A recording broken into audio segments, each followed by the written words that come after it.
सद्गुरुदेव चरण कमलेभ्यो नमः। श्री हनुमत चरण कमलेभ्यो नमः। श्री राधा कृष्ण चरण कमलेभ्यो नमः।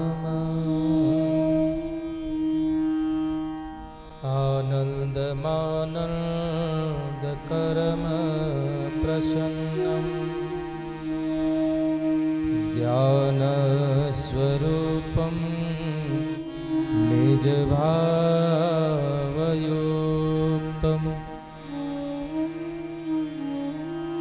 योगीन्द्रमेड्यं भवरोगवैद्यं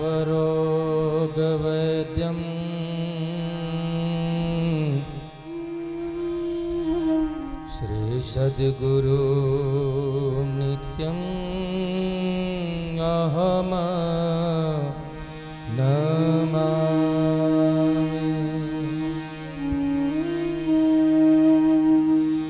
श्री सीतानाथ समारंभा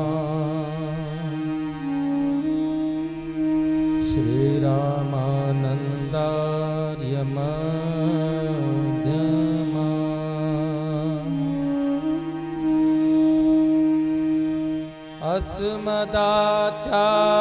अस्मदाचार्य पर्यन्ता वन्दे श्री गुरु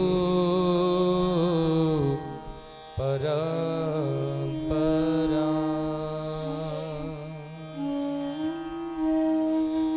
वंशी विभूषित करा नवनीरदाभा पीतांबरा दरुड़ बिंब फलाधरोष्ट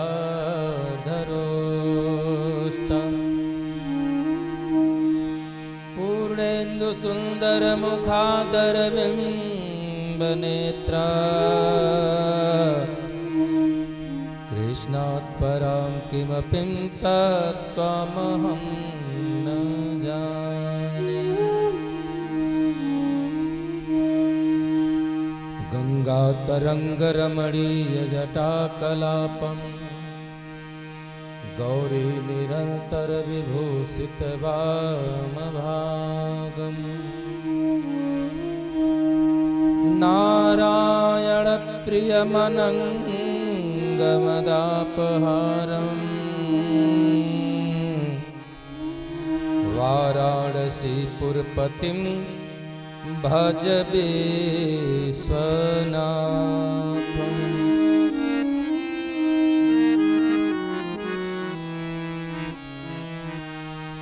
यत्र यत्र रघुनाथ कीर्तनं तत्र तत्र कृतमस्तकाञ्जलिं वाष्पवारि परिपूर्णलोचनं मारुतिं नमत राक्षसान्तकम्।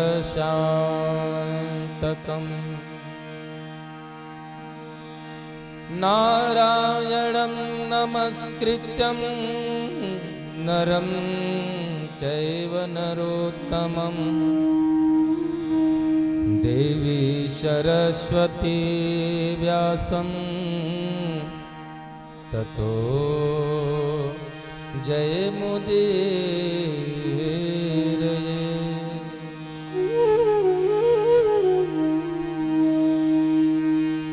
आये हनुमंत विराजिए श्री शंभुनाथ हनुमान। प्रेम सहित आसन धरो करहूँ कथा धरि ध्यान। राधा मेरी स्वामिनी मैं राधे जू को दास जन्म जन्म मोहि दीजियो श्री वृंदावनवा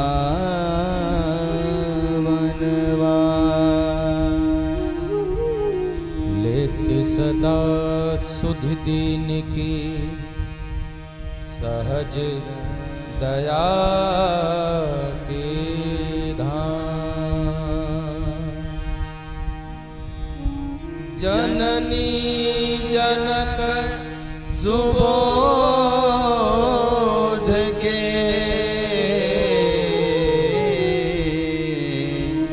प्रभु श्री राधेश्याम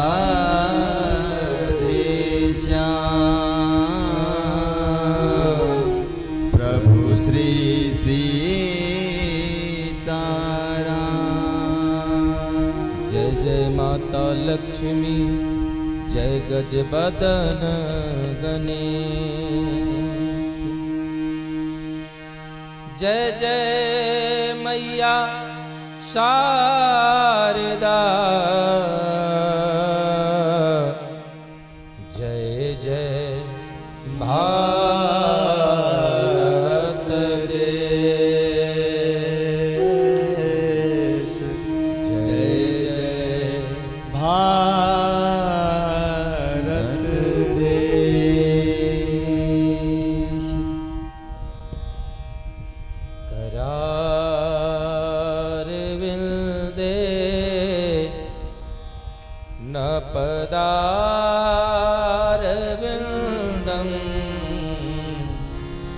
मुखार विंदे विनिमेषयन्तं वङ्गसभद्रशपुटे शयानं बालं मुकुन्दं मनसा स्मरामि बालं मुकुन्दं मनसा स्मरामि सानन्दमानन्दवने वसन्तम् आनन्दकन्दं हतपापविन्दं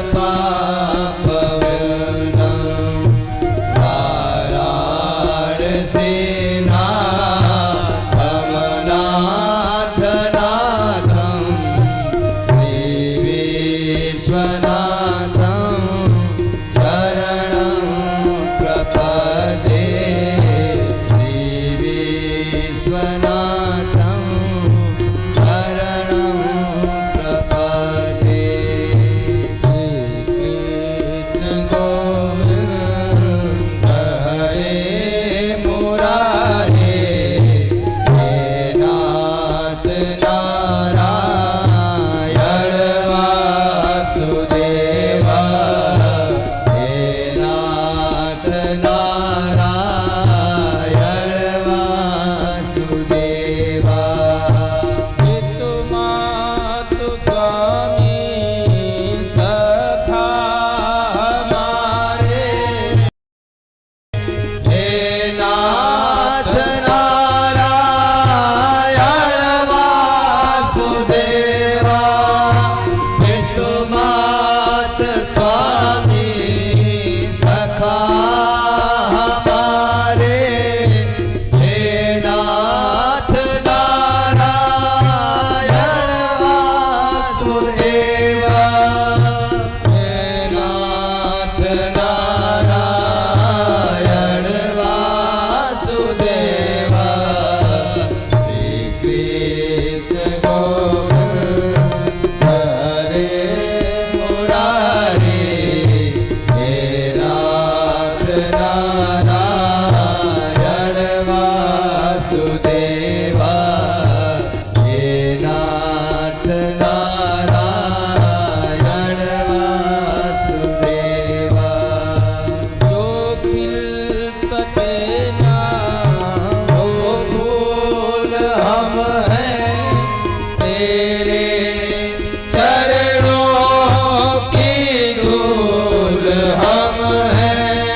ना ओ फूल हम हैं तेरे चरणों की धूल हम हैं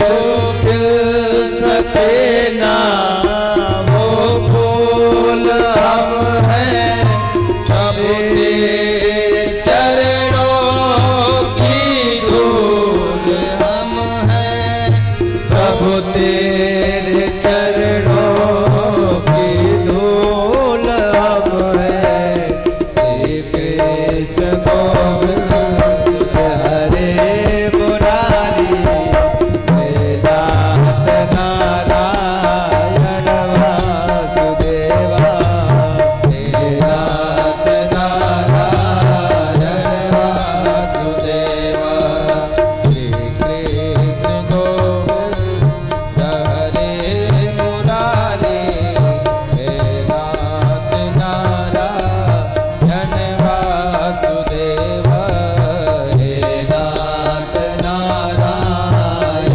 वासुदेवा वेदांत नारायण वासुदेव।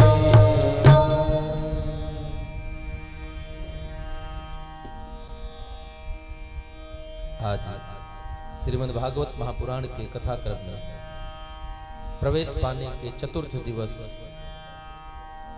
का परम सौभाग्य आपको हमको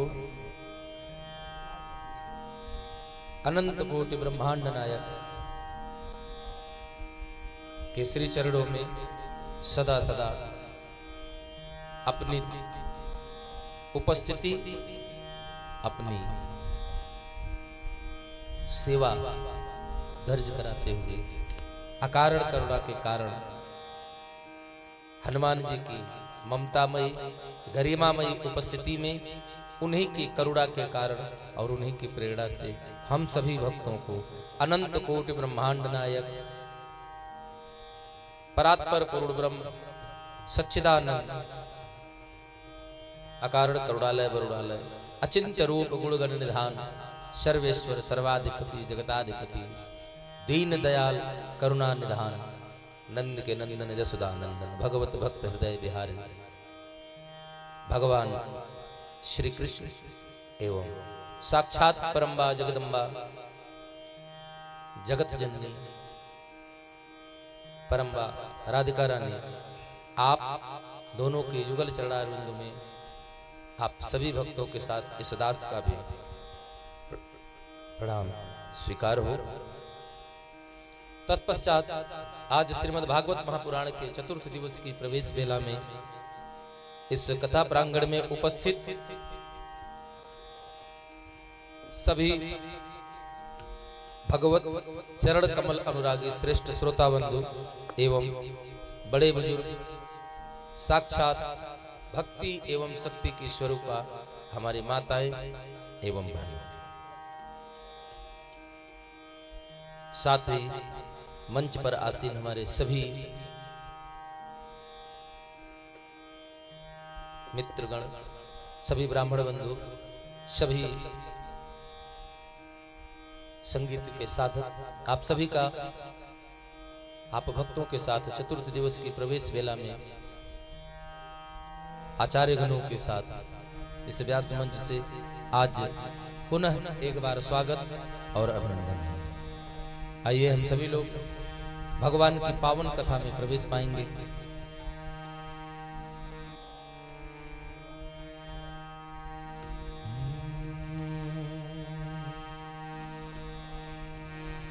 हमारे पूज्यपाद गुरुदेव भगवान कहा करते हैं कि जिस मानव के जिस जीव के जीवन में कथा का प्रवेश हो जाता है उसके जीवन से व्यथा चली जाती है, व्यथा रह नहीं जाती उसके जीवन में। और कथा की सार्थकता कब है? जब हम भगवान के द्वारा किए गए भगवान के चरित्र का सुनते हैं। लेकिन अगर भगवान के किए गए उन तमाम चरित्रों में से किसी एक भी गुण को हम उनके एक चरित्र को अगर अपने चित्त में उतारने का प्रयास करें तो वही कथा की सार्थकता है। और इसी से हमारे जीवन का उद्धार है, हमारे जीवन का कल्याण है। बहुत सुंदर सी बात है। गोस्वामी तुलसीदास जी कहते हैं रामचरितमानस में, पाइन के गति पतित पावन, राम भज सुनु सठ मन। कौन ऐसा है जिसको गति भगवान ने नहीं प्रदान कर दिया? अरे यहाँ तक कि जिस पत्थर पर राम राम लिख करके नल नीले ने छोड़ दिया वो डूब गया। बहुत सुंदर सा प्रसंग है। सेतुबंध के समय हनुमान जी भागते हुए राम जी के पास आए और पीछे से खड़े होकर देख रहे हैं। देखा तो कुछ कर रहे थे भगवान, तो हनुमान जी चुपचाप खड़े होकर के देखने लगे। हनुमान जी ने देखा कि राम जी ने एक छोटा सा पत्थर उठाया, उस पे राम लिखा और लिख करके पानी में छोड़ दिया। जैसे ही छोटा सा पत्थर हनुमान जी ने पानी में छोड़ा तो वो पत्थर डूब गया। यद्यपि उस पत्थर पर भी राम नाम लिखा था। तब तक हनुमान जी आए, भगवान को पता था हनुमान जी पीछे खड़े हैं। पलटे हनुमान जी से कहा, देख रहे हैं हनुमान जी, लोग झूठ मूठ में कहते हैं कि मैं भगवान हूं, मेरे हाथ में जस है। अरे नल नील इतना बड़ा बड़ा पहाड़ छोड़ रहे हैं, पत्थर छोड़ रहे हैं, अब वो पानी के ऊपर सहज तैर रहा है। मैंने इतना बड़ा कंकड़ छोड़ा, वो भी डूब गया। तो हनुमान जी कहते हैं, धन्य है प्रभु आपकी माया।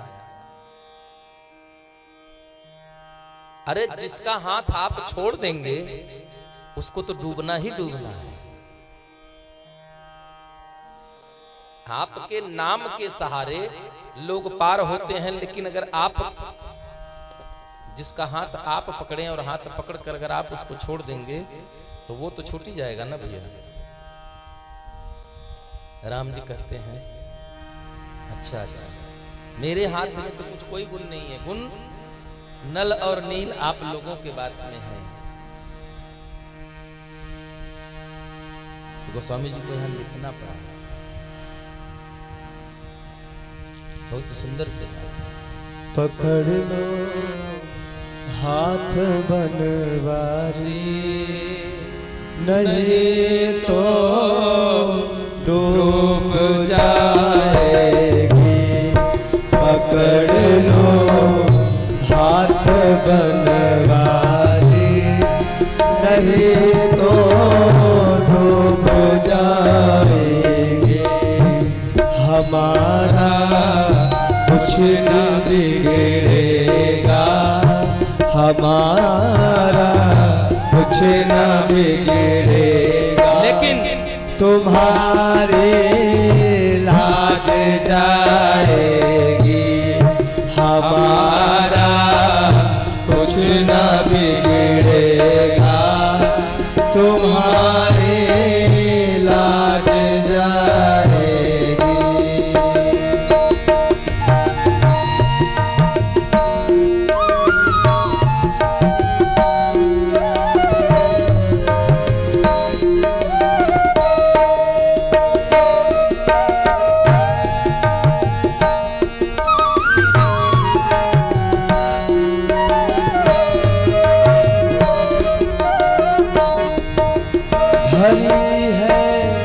पाप की गठरी हमारे सिर पे ये भारी, भरी है पाप की गठरी हमारे सिर पे ये भारी। वजन पापों का है भारी, वजन पापों का है भारी। इसे कैसे उठाएंगे? पकड़ लो हाथ बनवारी, नहीं तो डूब जाएगा।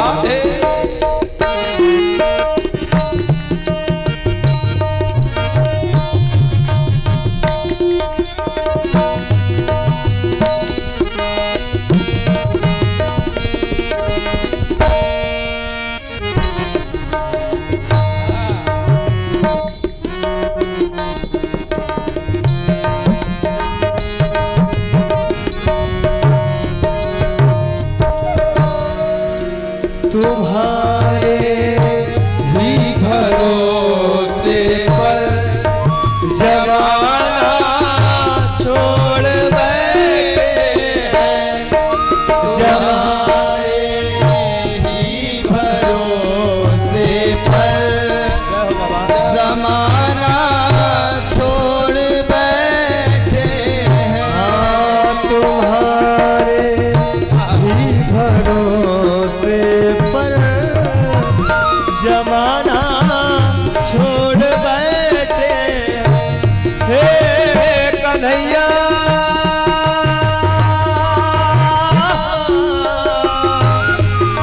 मेरे श्याम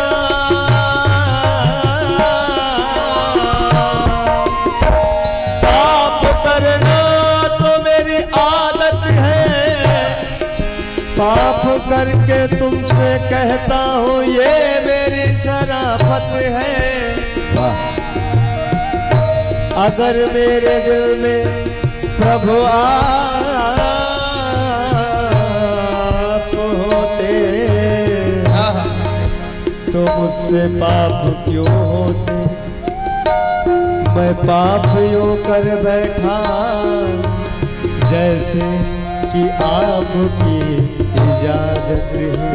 तुम्हारे ही भरोसे पर जमाना छोड़ बैठे हैं। तुम्हारे ही भरोसे पर जमाना छोड़ बैठे हैं।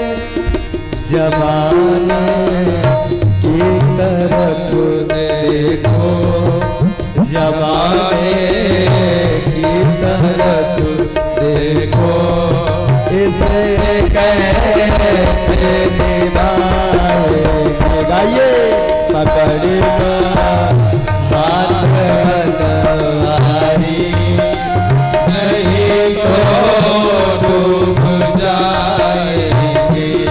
राधे श्याम राधे श्याम राधे श्याम राधे श्याम राधे श्याम राधे श्याम राधे श्याम राधे श्याम राधे श्याम राधे श्याम राधे श्याम राधे श्याम श्यामा श्याम श्यामा श्याम श्यामा श्याम श्यामा श्याम।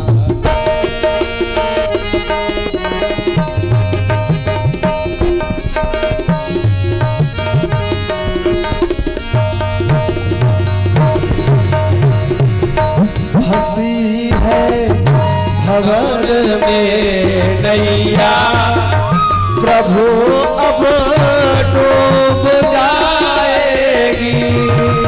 हंसी है भंवर में नैया, प्रभु अब डूब जाएगी।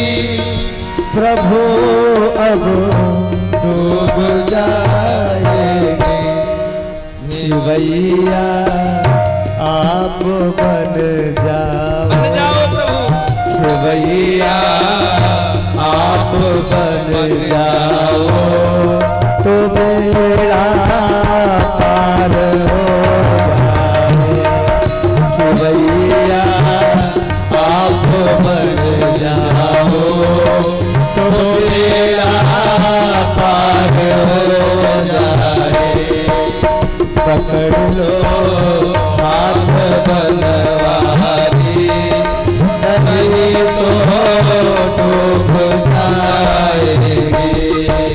हमारा कुछ न बिगड़ेगा, तुम्हारी लाज जाएगी। राधे श्याम राधे श्याम राधे श्याम राधे श्याम राधे श्याम राधे श्याम राधे श्याम राधे सभी लोग गाइए। श्यामा श्याम श्यामा श्याम श्यामा श्याम श्यामा श्याम श्यामा श्याम श्यामा श्याम श्यामा श्याम। दोनों हाथ उठा के पकड़ लो हाथ बनवारी, नहीं तो डूब जाएगी। पकड़ लो हाथ बनवारी,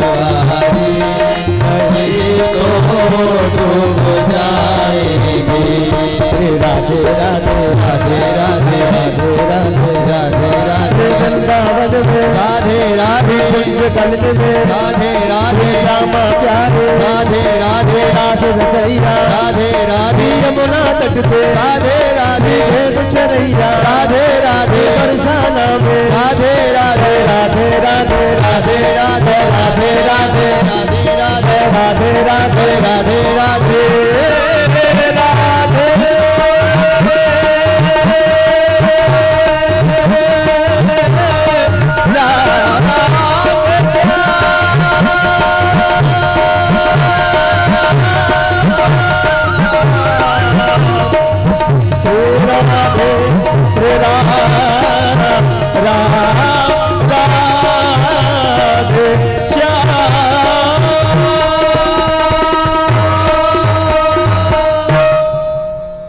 बोले बाके बिहारी लाल की जय बोले भागवत भगवान की जय बोले भक्त वत्सल भगवान की जय जय जय श्री राधे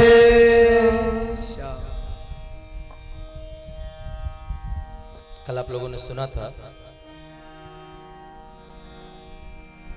कौशिकी नदी के जल को हाथ की अंजलि में लेकर के श्रृंगी ऋषि ने श्राप दे दिया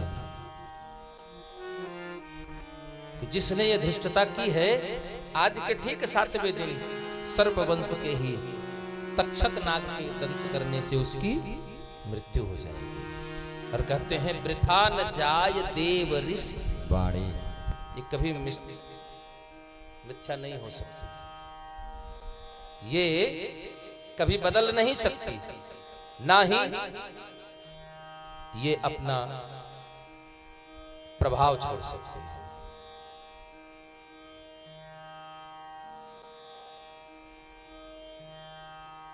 महाराज समीक ने अपने शिष्यों को भेजा कि जा करके परीक्षित जी से यह बता दीजिए कि आपको श्राप लगा है और आपकी मृत्यु ठीक 7वें दिन सुनिश्चित है, इसलिए आप अपने मुक्ति का कुछ उपाय करिए जिससे तेरा परमार्थ बन जाए। श्री हनुमत की जथा। जय जय राम कथा। कुछ जतन कर लो अपनी मुक्ति का, अपने मोक्ष का, अपने कल्याण का कुछ तो उपाय बनाओ जिससे आपका कल्याण सुनिश्चित हो जाए और आप मृत्यु तो टल नहीं सकती। देखिए जन्म कभी सत्य नहीं हो सकता,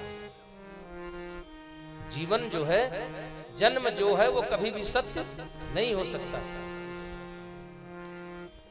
तो सत्य क्या है? जो मां के गर्भ में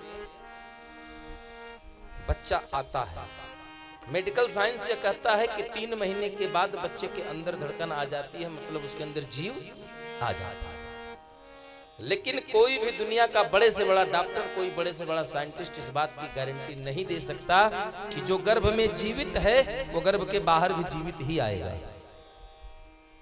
इस बात की गारंटी कोई नहीं दे सकता। लेकिन इसकी 101% नहीं, 1001 नहीं, 1,00,001% गारंटी है कि दुनिया का कोई भी डॉक्टर चाहे कि हम इनको अपनी इच्छा से मरने देंगे तो ये भी संभव नहीं है।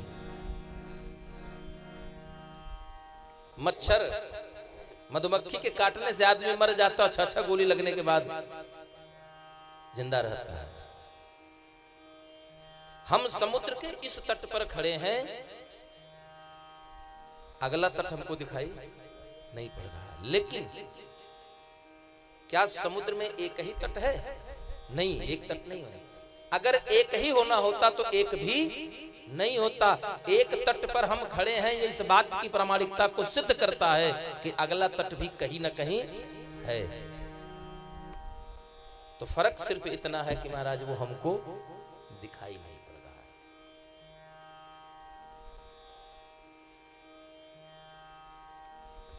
यही उस समय को पहचानने के लिए, उस मृत्यु के भय से बचने के लिए, उस मृत्यु, देखिए मृत्यु तो आनी है, कहते ना जिंदगी तो बेवफा एक दिन ठुकराएगी, वफादार मौत है जो सीने से लगाएगी, लेकर ले जाते हैं।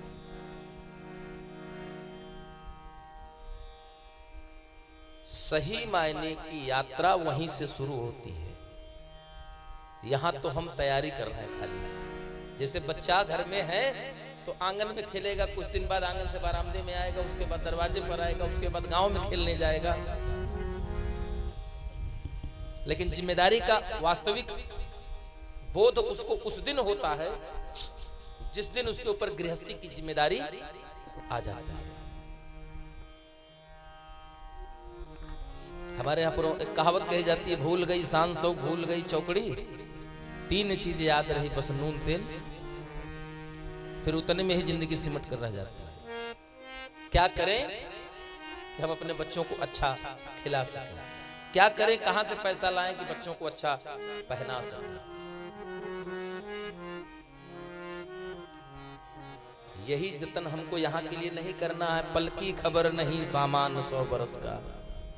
आगाह अपनी मौत से कोई बसर नहीं, सामान 100 बरस का, पल की खबर नहीं। सज धज के जिस दिन मौत की सहजादी आएगी, ना सोना काम आएगा ना चांदी आएगी, ना सोना काम आएगा ना चांदी आएगी। सज धज के जिस दिन मौत की, सज धज के जिस दिन मौत की, सज धज के जिस दिन मौत की सहजादी आएगी, ना सोना काम आएगा ना चांदी आएगी, ना सोना काम आएगा ना चांदी कुछ नहीं काम आएगा।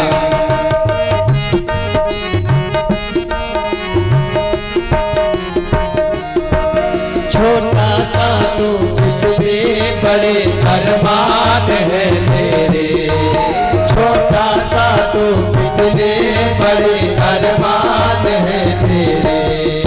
मिट्टी का तो सब सोने के सामान है तेरे, मिट्टी का तो सब सोने के सामान है तेरे।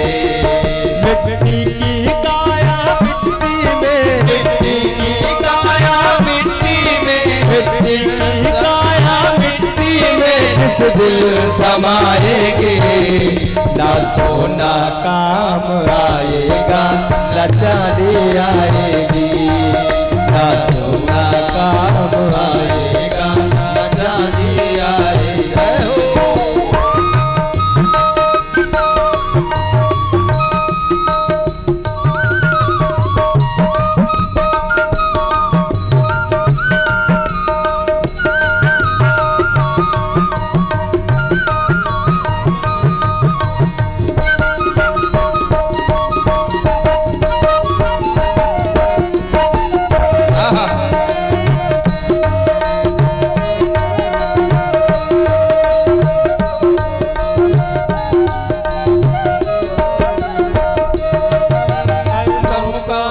प्रताप तूने पाया मानो तन, कर्मों का है प्रताप तूने पाया मानो तन। अब मोह में डूबा है क्यों ये मूर्ख तेरा मन, अब मोह में डूबा है क्यों ये मूर्ख तेरा मन। ये मोह की नैया तुझे, ये मोह की नैया तुझे, ये मोह की नैया तुझे एक दिल डुबाएगी, ना सोना काम आएगा ना चांदी आएगी, ना सोना काम आएगा ना चांदी आएगी। सज धज के जिस दिन मौत की, सज धज के जिस दिन मौत की, सज धज के जिस दिन मौत की, सज धज के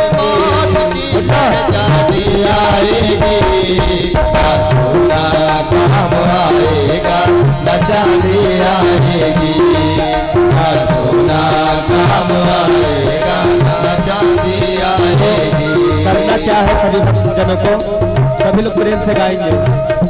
ना सोना काम आएगा ना चांदी आएगी, तो आएगा काम क्या? सीता राम राम राम सीता राम राम राम सीता राम राम राम सीता राम राम राम राधे श्याम श्याम श्याम राधे श्याम श्याम श्याम राधे श्याम श्याम श्याम राधे श्याम श्याम श्याम सीता राम राम राम सीता राम राम राम सीता राम राम राम सीता राम राम राम राजा राम राम राम राजा राम राम राम राजा राम राम राम राजा राम राम राम। बोले श्री सीताराम जी महाराज की जय। ना सोना काम आएगा न चांदी आएगी। काहे कि वहां रिश्वत नहीं चलती, मौत के बाजार में रिश्वत का कोई काम नहीं है। अगर होता तो ऐसा कुछ सिस्टम चालू होता कि कफन में जेब जरूर होती। अगर होता रिश्वत, मौत के बाजार में अगर रिश्वत का काम लगता, लेन देन हुआ करता, तो कफनमा में भी जेब जरूर सिल कर आता, लेकिन नहीं लगता। क्यों? क्योंकि वहां पता है वहां इसका कीमत नहीं है, वहां बस कीमत है धनवंता सोए जानिए जाके राम नाम धन हो। वहां तो धनवान बस एक ही है। कौन धनवान है? जाके राम नाम धन। मेरा भाई बिगाई पायो जी मैंने राम रतन धन। यही निर्देश देकर भेजा था पूज्यपाद श्री समीक मुनि ने महाराज परीक्षित के पास। और परीक्षित जी घर आकर के अपना मुकुट उतारे, तब उनको इस बात का बोध हो गया कि मुझसे बहुत बड़ा अपराध हुआ। और अभी ये सब सोच ही रहे थे कि उसी समय सूचना मिल गई कि ऋषि कुमार आए हुए हैं, आपके पास मिलना चाहते हैं। सोच ही रहे थे, सब कुछ कर रहे थे, उसी समय ऋषि पुत्र आए, उनको बताया। और जब बताया तो उन्होंने समझ लिया और उनको सांत्वना दी कि राजन अवश्यमेव भुक्तव्यम कृतम कर्म शुभाशुभ, ये बदल नहीं सकता। अवश्यमेव, ये अवश्यंभावी है, ये बिल्कुल ध्रुव सत्य है कि जैसा कर्म हम करेंगे, बोया पेड़ बबूल का तो फिर आम कहां से हो? बबूल लगाएंगे आम थोड़ो मिलेगा। कर्म गलत किया है। कथा की सार्थकता यही है कि अगर आपका 10 रुपया कहीं गिर जाता है तो 10 रुपए की चिंता मत करिए, चिंता इस बात की करिए कि 10 रुपया गिरा क्यों, कहां हमसे गलत हुआ। अपने कर्म की समीक्षा करिए। हर मनुष्य को चाहिए कि सायंकाल बिस्तर पर जाए तो अपने दोनों हाथों को अपने सीने पर रख करके भगवान को, अपने इष्ट को, अपने गुरु को स्मरण में ला करके उनका चिंतन अपने मन पटल पर करके उनकी छवि को अंकित करे, दर्शन करे। और फिर अपने सुबह से सायंकाल बिस्तर से उठने के बाद और बिस्तर से आने के मध्य की जितनी भी क्रियाकलाप आपकी रही है, दिनचर्या रही है, सबकी समीक्षा करिए। जिस दिन मानो ऐसा करना सीख जाएगा, उस दिन वो गलत करना छोड़ देगा। क्यों? क्योंकि उसे खुद को पता होगा कि आज मैंने ये गलत किया। और सत्यता यही है। एक महाराज जी कथा कर रहे थे तो एक उनके चेला थे 4-5। एक चेला वैसे था जैसे काकभूषण जी थे पूर्व जन्म में ऋषि के साथ। वो कहे नहीं ईश्वर साकार है, वो कहना ही निरंकार है, इसी में झगड़ा हो गया। गुरुजी समझे कि हम ही को चुप हो जाना चाहिए, तो चेला समझाओ गुरु आयो अभिमान ते उठ नहीं कीन प्रणाम। मन कागभूषणी जी अपना बखान कर रहे हैं कि हमको अभिमान हो गया कि अगर गुरु जी हमारे सामने शास्त्रार्थ में चुप हो गए तो मतलब मैं गुरु जी से ज्यादा ज्ञानी हो गया। शंकर जी के मंदिर की बात है, एक बार हर मंदिर जपत रहो शिव नाम, और गुरु आयो अभिमान ते उठ नहीं की प्रणाम। हाँ, गुरु तो बेचारे बर्दाश्त कर गए, क्योंकि गुरु पिता के समान होता है। पुत्र लाख गलती करता है लेकिन माता पिता उसके 100 अपराध को भी क्षमा करके।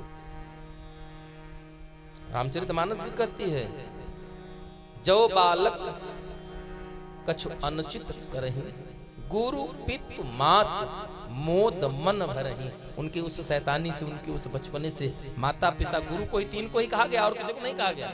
ये तीनों को चाहिए क्या कि उनके उस काम से दोष को निकाल दें, उनके उस कृत्य को देख करके आनंद का अनुभव करें। लेकिन विधाता थोड़ी बर्दाश्त करेंगे। महेश भगवान बाबा भोलेनाथ नहीं सह सके और श्राप दे दिया, जाकर सपदि हो पक्षी जा। बहुत चालाक बन रहे हो ना। अपनियों में लोग कहते हैं कि ज्यादा चालाक होगा, कौवा की तरह चालाक है। पक्षी में कौवा सबसे चतुर माना जाता है।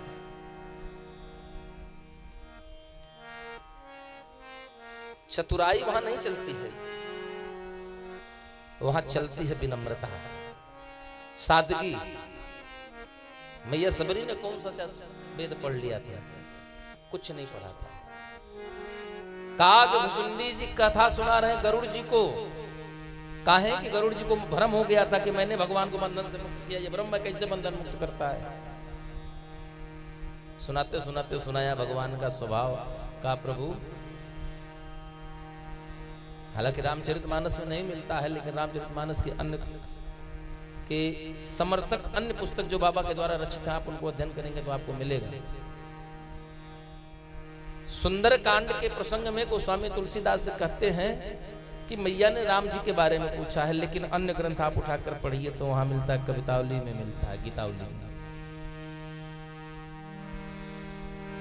कहु कपि के ही विधिता जटायु, कहु कपि के ही विधिता जटायु, घायल भय दुष्ट के करते, तपते सुधे नहीं पाए। कहु कपि के ही विधिता जटायु, कहु कपि के ही विधिता जटायु।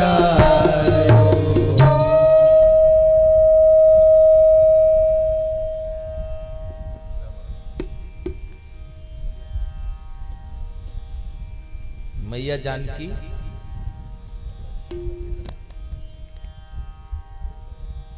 राम जी के बारे में पहले नहीं पूछती है। प्रथम प्रश्न किया कि कहो कपि के ही विदितात जटाई, यह मां की ममता है और किसके प्रति है? जिसके लिए भगवान कहते हैं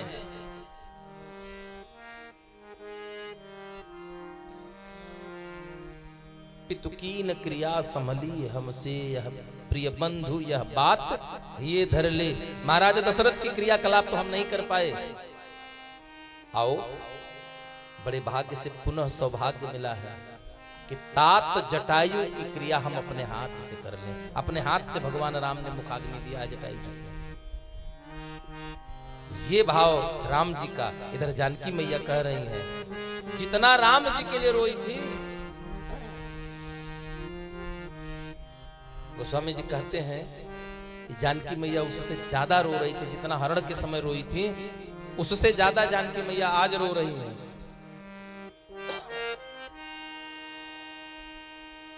हनुमान जी ने पूछा, मैया अब तो आपको प्रभु का संदेश मिल गया, मां सुदिवस जननी धरु धीरा, कपिन सहित नहीं रघुवीरा।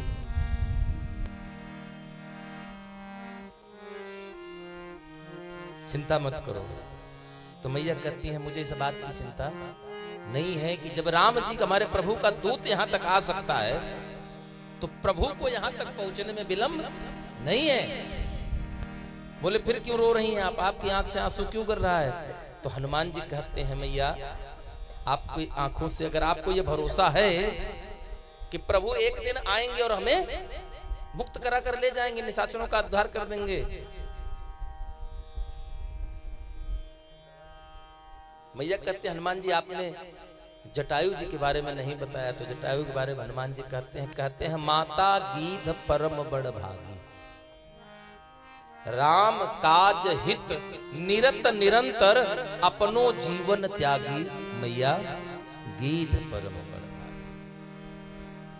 इतना सुनती है मैया निर्झर रोने लगी, मोटे मोटे आंसू गिरने लगे। हनुमान जी कहते हैं मैया अब तो आपको प्रभु जी का संदेश मिल गया, मुद्रिका के रूप में प्रभु का दर्शन आपको हो गया, फिर क्यों रो रही है? तो मां जानकी कहती हैं कि हे हनुमान जी मेरो एको भयउ न पूरा, मेरो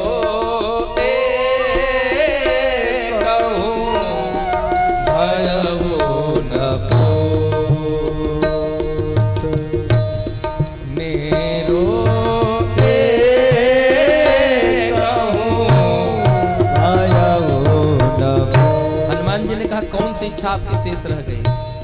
सूर्यचंदन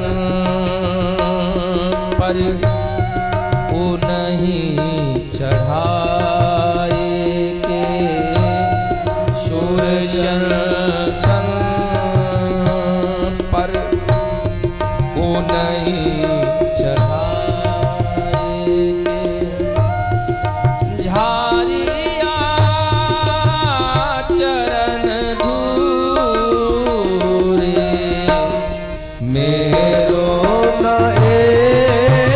एकहु भयउ न पूरा, मेरो न एकहु भयउ। और हनुमान जी ने कहा कौन सी इच्छा बाकी रह गई है? सूर्य चंदन कहते हैं जिस रथ पर भगवान चलते हो, स्वर्ग के सिंहासन पर बिठाती उनको, और झारी आचरण धूल, उनकी जटाओं के धूल को अपने आंचल से झाड़ करती। सिंहासन पे ठारी को, सिंहासन पे ठाड़ सिंहासन पे ठारे गिद्ध को, करती सब दुख दूर, मेरो एकहु भयउ न पूरा,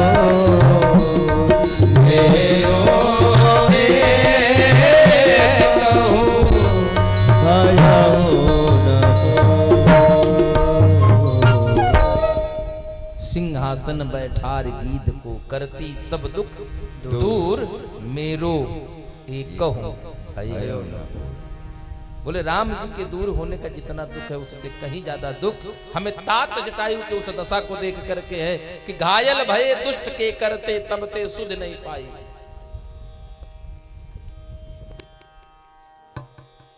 और भगवान की कृपा, और भगवान कहते हैं जाओ जाओ हे गिद्धराज, जाओगे मेरे धाम को तुम, लेकिन जाते जाते बना गए तुम अपना ऋण इस राम को तुम, इस राम को भी कर्जे में डाल दिया। जाओ तात जटायु, तात माने होता है पिता, पिता का दर्जा दिया था जटायु। भगवान की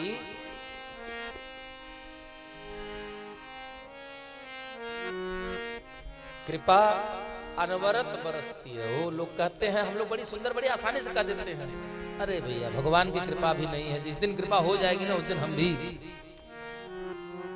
हम सांस ले रहे हैं, ये उन्हीं की कृपा है। इस बात को नकारा नहीं जा सकता है। इसलिए जीवन की सार्थकता उसी दिन है कि जब हम अपनी मौत को सुगम बना लें। क्यों? राम कथा जीवन जीने की कला सिखाती है। श्रीमद् भागवत महापुराण की कथा मरने की कला सिखाती है। लेकिन अगर व्यक्ति जीवन में राम जी का अनुसरण कर ले तो फिर मरने का भय ही खत्म हो जाएगा। क्यों? मुस्कुरा कर हंस के जिसको गम का पीना आ गया, इस जगत में जान लेना उसको जीना आ गया, वही जान जाता है। अवश्य में वो भोक्तव्य, हमारे कर्म जरूर प्रतिफलित होते हैं, हमको प्रमाण मिलता है। ना भुगते छियते कर्म, अगर हमको इस जीवन में दुख मिल रहा है और घबरा करके जाए हम नदी में कूद के जान दे दें, इसका खत्म हो गया ना। उसमें एक और जुड़ गया, आपने आत्महत्या कर लिया, एक दफा और लग गया, अगली बार जन्म लेंगे तो फिर वहां से शुरू होगा। कभी नहीं खत्म होता है। ना भुगते छियते कर्म, बिना भोग के कर्म कभी खत्म नहीं होता, छीण नहीं होता।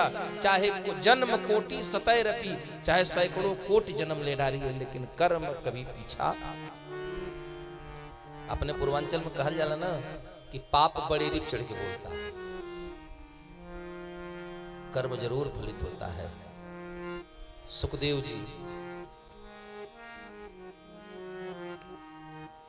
परीक्षित की कथा आज सूचना मिली और राजा परीक्षित अब गंगा जी के तट पर बैठे हैं।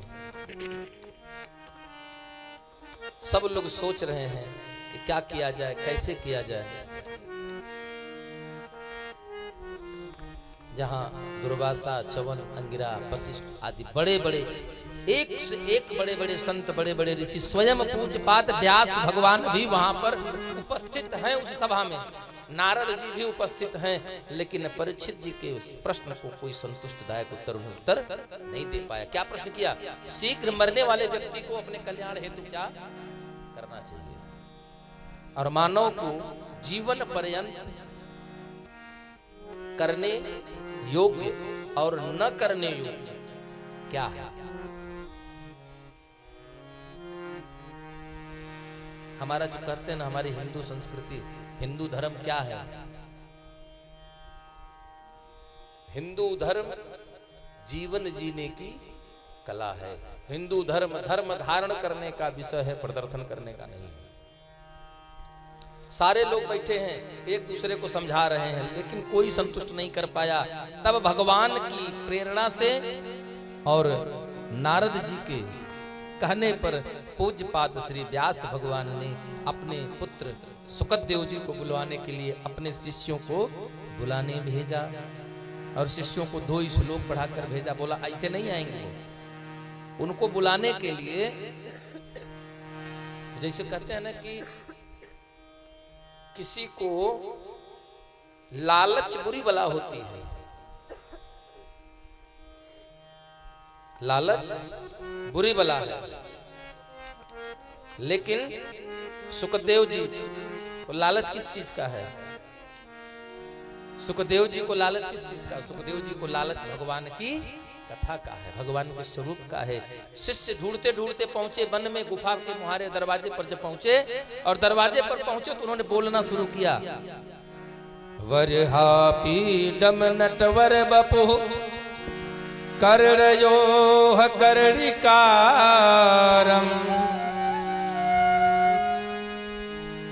बिभ्रदिवास कनक कपिसम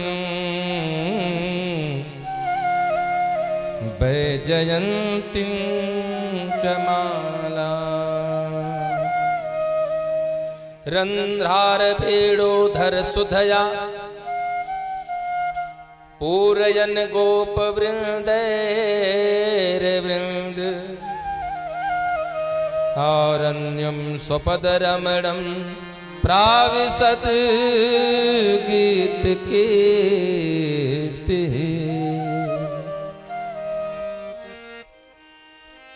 बताने लगे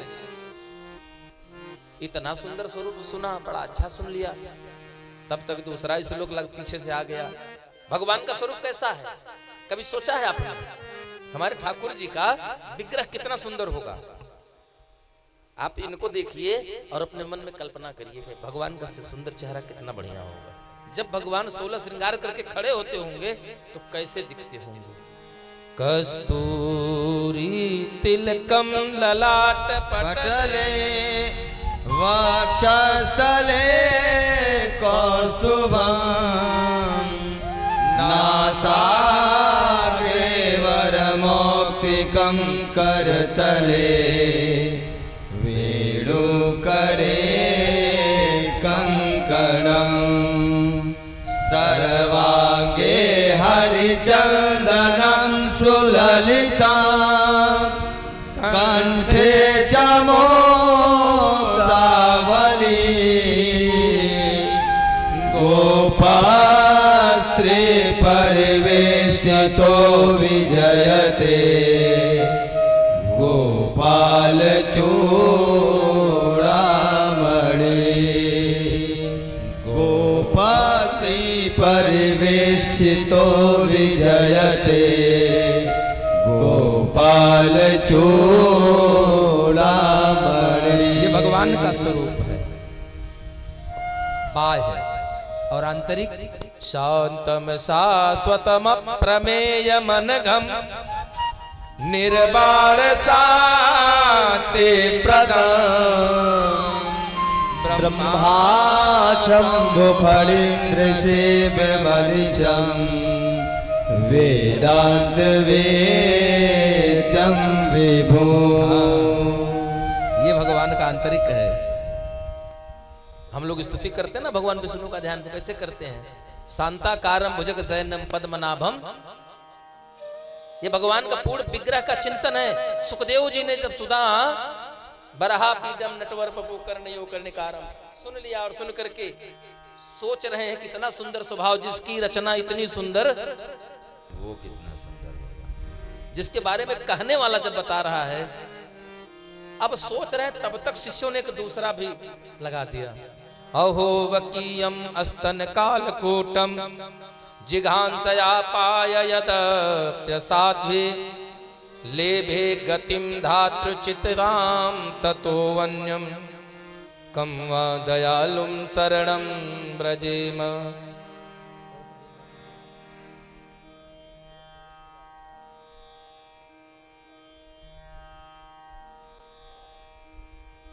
अहो वकीयम अस्तन कालकूटम, जिस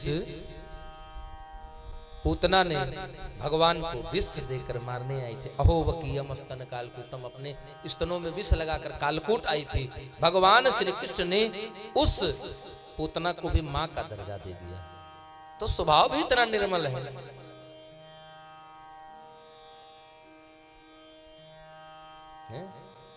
ऐसे भगवान के बारे में और जिज्ञासा लेकर के सुखदेव जी झट से गुफा से बाहर निकले। बोले भैया और सुनाओ, और सुनाओ। तो शिष्यों ने हाथ जोड़ा, बोला प्रभु हमारे पास स्टॉक में इतना ही था, और चाहिए तो चलना पड़ेगा। कहाँ चलना पड़ेगा? बोले हमारे गुरुजी के पास। आए और जब पहुंचे तो कहाँ पहुंचे? सुखदेव जी आए हैं तो सुखदेव जी के स्वरूप का वर्णन सूत जी सौनकादिक ऋषियों को कर रहे हैं। हाँ हाँ, दिगंबरम वक्त्र विकीर्ण केशम प्रलंब बाहुम स्वमरोत्तमाभम। बड़ी बड़ी भुजाएं, प्रलंब बाहु, लंबी भुजाएं हैं। भगवान राम आजान भुज हैं, घुटने के नीचे तक हाथ आता है। लंबी भुजाएं, दिगंबर, शरीर पर कोई वस्त्र नहीं है, कोई कपड़ा नहीं है, और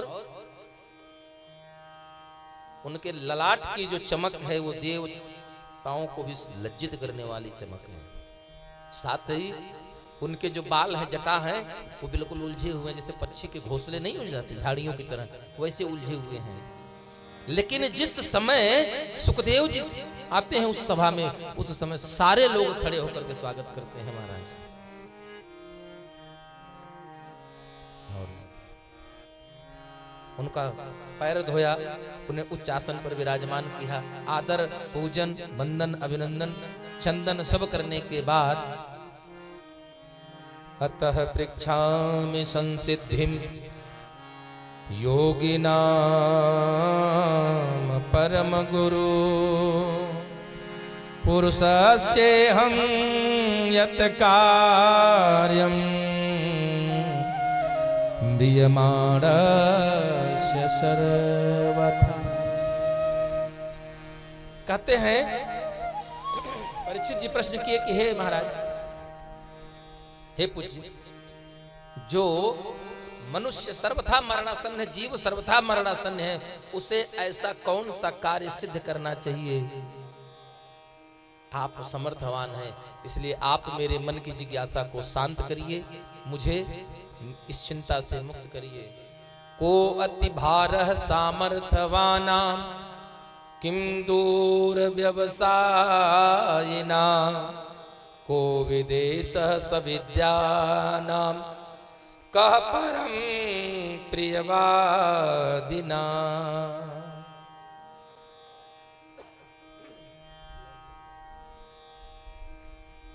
हे प्रभु, उन्होंने भी यही प्रश्न किया, कर्मा कर्म विकर्मेति वेदवाणी न लौकिक। क्या करना चाहिए, क्या? तेरी शरण में आके मैं धन्य हो गया, तेरी शरण में आके मैं धन्य हो गया, तेरी शरण में आके मैं धन्य हो गया, तेरी शरण में आके मैं धन्य हो गया। जन्मों की प्यास थी जो, जन्मों की प्यास थी जो, मैं संपन्न हो गया, तेरी शरण में आके मैं धन्य हो गया, तेरी शरण में आके मैं धन्य हो गया।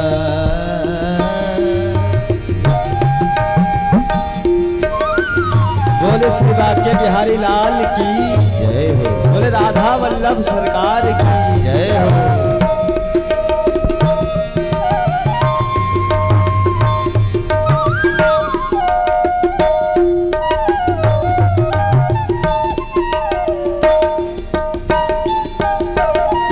कितने मिले अमीर यहाँ, कितने गरीब, कितने मिले अमीर यहाँ, कितने गरीब, कितने मिले अमीर यहाँ, कितने गरीब, पर आप मिल गए तो, पर आप मिल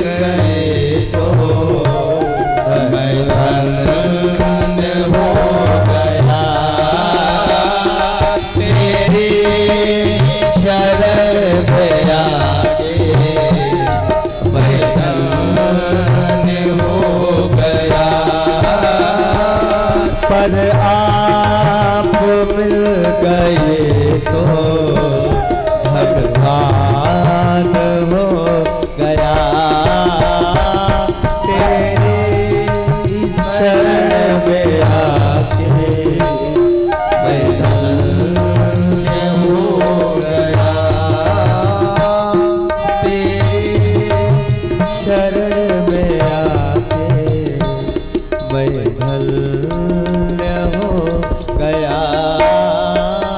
तेरे शरण में आके मैं धन्य हो गया। सुखदेव जी के सामने नमन बंदन करते हैं और सुखदेव जी महाराज कहते हैं कि हे राजन, आपने जो प्रश्न किया वो जगत के कल्याणार्थ है। प्रश्न भी 4 प्रकार के होते हैं। एक तुच्छ, जो प्रायः एक दूसरे से वाद संवाद करते समय प्रतिस्पर्धा में एक दूसरे को नीचा दिखाने के लिए किया जाए या खुद को ऊंचा साबित करने के लिए किया जाए, वो तुच्छ प्रश्न है। कनिष्ठ, जो प्रश्न किसी भी वक्ता, किसी भी गुरु या किसी भी अध्यापक या अपने से श्रेष्ठ जो हमको कुछ ज्ञान की बात दे रहा हो, अगर हम उसके परीक्षण के निमित्त कोई प्रश्न करते हैं तो वो प्रश्न होता है कनिष्ठ। तीसरा होता है मध्यम, जो समाज में, परिवार में, क्षेत्र में अपने बुद्धिमत्ता को प्रदर्शित करने के लिए होता है कि मैं ही सबसे बुद्धिमान हूं, मेरी बुद्धि सबसे तेज है, वो होती है मध्यम। और उत्तम बुद्धि उसको कहते हैं जो जगत कल्याण के लिए सोचे, जो सिर्फ सृष्टि के बारे में सोचे। इसलिए हे राजन, आपने जो प्रश्न किया है, ये चर जितने भी मानव योनि की सृष्टि है, क्योंकि एक यही सृष्टि है जिसके पास परमात्मा ने 2 विशेष चीज देकर भेजा है। बाकी आंख, कान, नाक, हाथ, पैर, मुंह, पीठ, पेट सबको दिया है। दिमाग भी सबको दिया है। लोग कहते हैं गधे के पास दिमाग नहीं है, लेकिन सोचिएगा गधे के पास दिमाग नहीं है।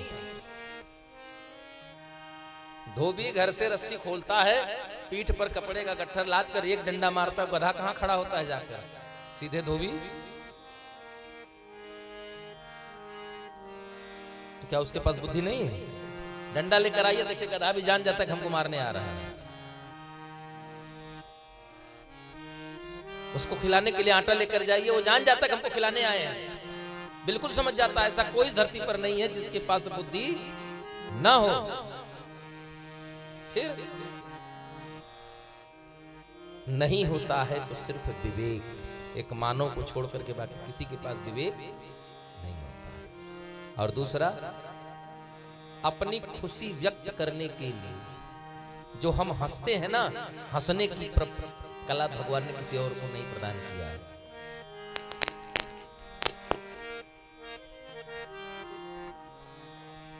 दुख व्यक्त जानवर भी करता है, दुखी होगा तो उसकी आंखों से आंसू गिरते हैं। खाना पीना वो भी छोड़ देती है। लेकिन अगर बहुत खुश हो जाए तो हंस करके आपको बता नहीं सकती कि मैं बहुत खुश हूं।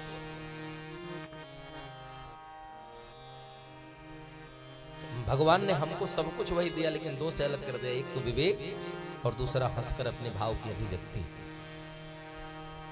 हे राजन, आपने जो प्रश्न किया है वो बहुत उत्तम प्रश्न है। आइए यहां से पूज्यपाद श्री सुखदेव जी महाराज व्यास मंच पर आते हैं, सुंदर भगवान के नाम का संकीर्तन कराते हैं। उसके बाद पावन कथा आरंभ होती है। मधुर मधुर नाम हरि ओम मधुर मधुर हरि ओम मधुर मधुर नाम हरि ओम मधुर मधुर नाम हरि ओम मधुर मधुर नाम हरि ओम मधुर मधुर नाम हरि ओम। सभी लोग पावन पावन नाम हरि ओम पावन पावन नाम हरि ओम हरि ओम हरि ओम हरि ओम हरि ओम हरि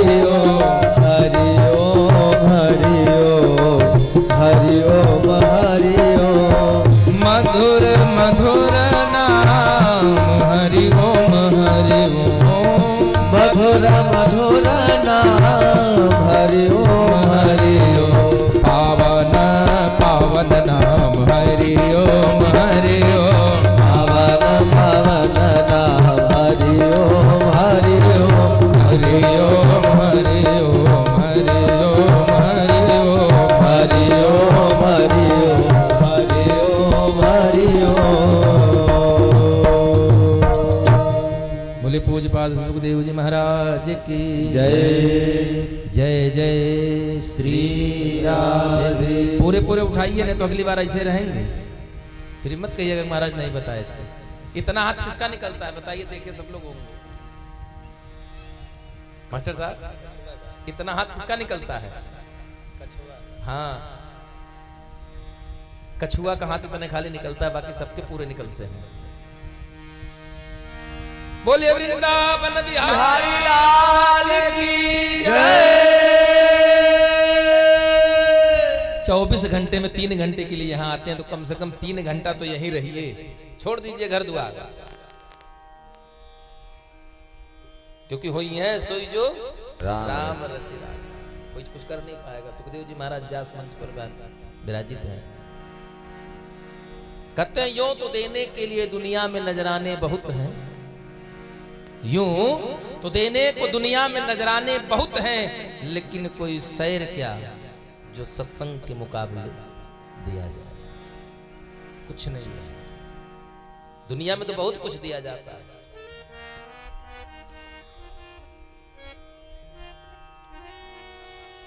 बड़े बड़े संत हुए जिन्होंने कहा दिल भी हाजिर जहां भी हाजिर, सर भी है भेंटे नजर, इसके आगे तू बता प्रभु, इसके आगे तू बता क्या तुझे दूर नजराना। आप तो सब कुछ तो दे दिया महाराज, है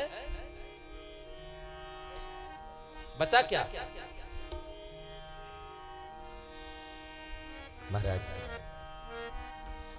सुखदेव जी महाराज कथा सुना रहे हैं। यहां भगवान की सृष्टि का वर्णन की कथा प्रारंभ करते हैं। विराट कथा तो भगवान की कथाओं में जहां से चाहिए जब जैसे शुरू करिए वहां से फिर नई कथा शुरू हो जाती है। कथा तो परमात्मा की कभी संपन्न हो ही नहीं सकती। तो प्रश्न उठता है कि महाराज सुनाई कितनी जाए? तो 7 दिन 24 घंटा सुखदेव जी महाराज कथा सुनाए, और परीक्षित जी सुने थे, लेकिन 24 घंटा में हिंदी टीका नहीं था।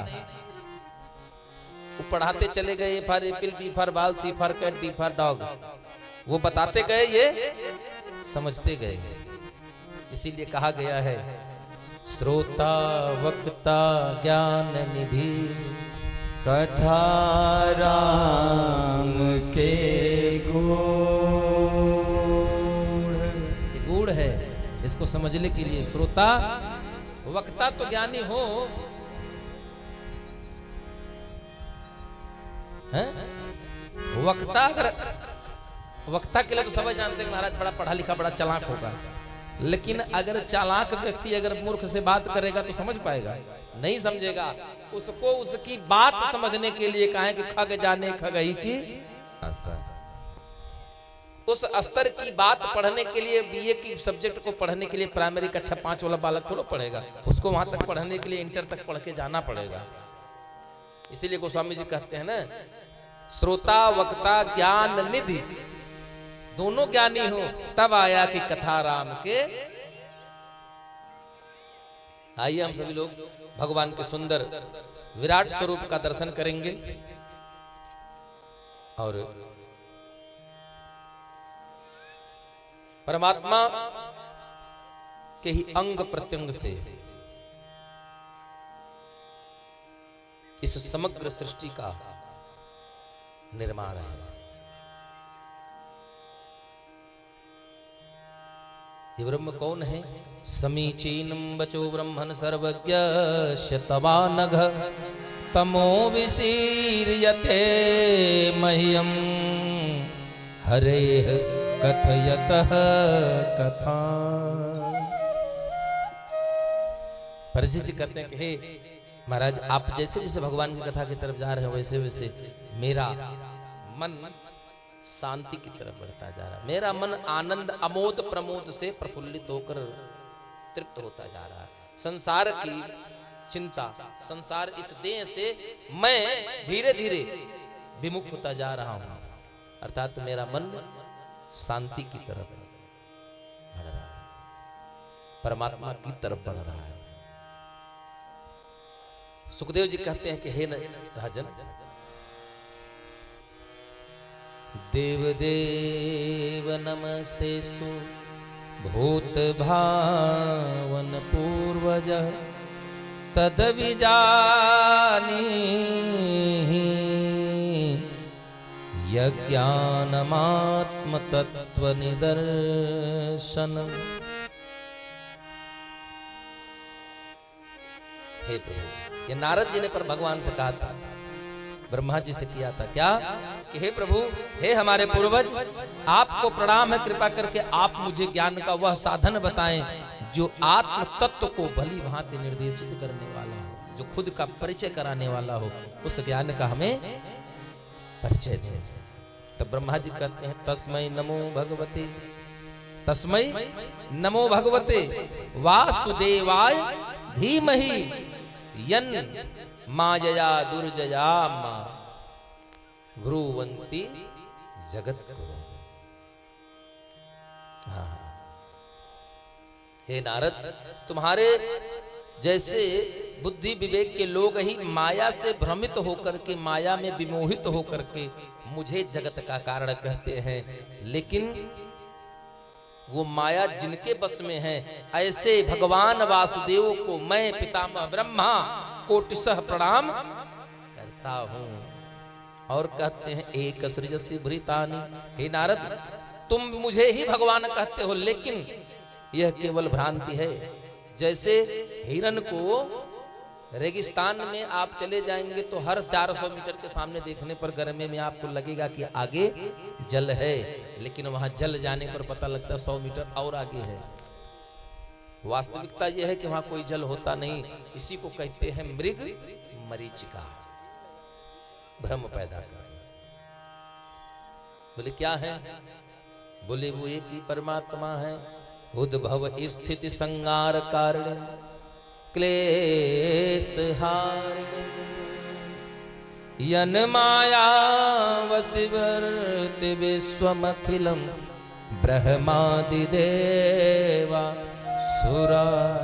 बोले ये वही है कौन जिनके लिए कहा गया एको अहम द्वितीयो, मैं अकेला हूं, बाकी कोई कुछ नहीं है।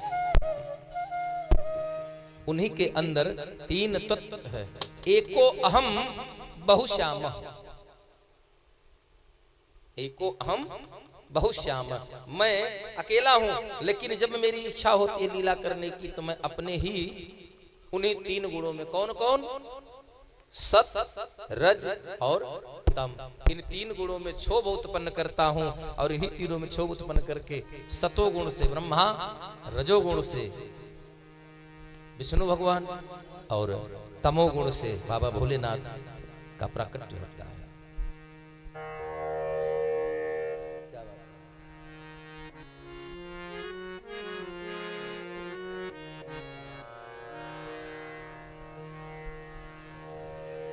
जिससे तीनों का जन्म होता है। भगवान ही अपने अंग प्रत्यंग से समग्र सृष्टि का जन्म देते हैं। समग्र सृष्टि की कल्पना भगवान के अंग प्रत्यंग से है। कैसे, क्यों? भगवान ने जब विराट स्वरूप लिया था, या तो महाभारत में लिया अर्जुन को गीता उपदेश देने के लिए, और या तो भगवान ने राजा बलि को बांधते समय लिया था। बलि बांधत प्रभु बाढ़े वो सोतन बरनी न जाय, उभय घरी महदीनी सात प्रदक्षिण धाय। इतना बड़ा हो गए, इतना बड़ा हो गए कि सत्यलोक ब्रह्मलोक सब पार हो गया। भगवान के ही गुण पंच महाभूतों तथा इंद्रियों के कारण मुक्त हुए जो परमात्मा के अंश जो जीव हैं, जो भी कार्य कर्तव्य तत् अभिमान द्वारा बांध लिया जाता है। जो भी करते हैं सब उन्हीं के कारण होता है। भगवान के महातत्व से ही तीन की उत्पत्ति हुई। जैसे तीन प्रकार के अहंकार, सात्विक, जैसे सात्विक अहंकार कहते किसे हैं? मन, तथा उससे मन के देवता कौन है? चंद्रमा है। उसी से कान, त्वचा, आंख, जिह्वा, नासिका आदि 5 ज्ञानेंद्रियों को देवता क्रमशः दिशा, वायु, सूर्य, वरुण और अश्विनी कुमार हैं। ये भगवान के महत्त्व से जन्म लिए। 5 कर्मेंद्रिया, वाणी, हाथ, पैर, गुदा और मुतेंद्रिय।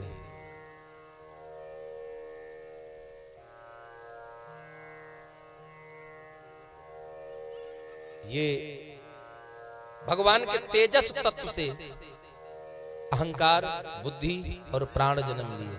प्राण कितने हैं? प्राण वायु, हमारे शरीर में कितने प्राण रहते हैं? अच्छा, प्राण रहता कहां है?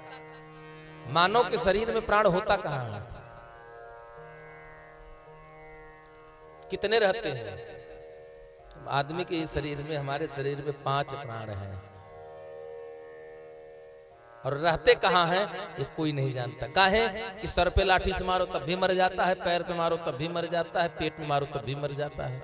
तो निश्चित थोड़ा कि नहीं यहीं से मारने से मरेगा। वो वायु है, चलायमान होती रहती है।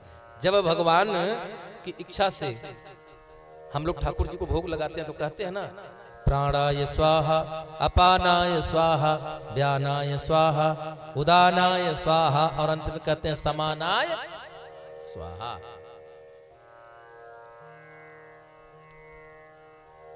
तामस से, भगवान के तामस अंश से अहंकार, आकाश, वायु, तेज, जल और पृथ्वी की उत्पत्ति हुई।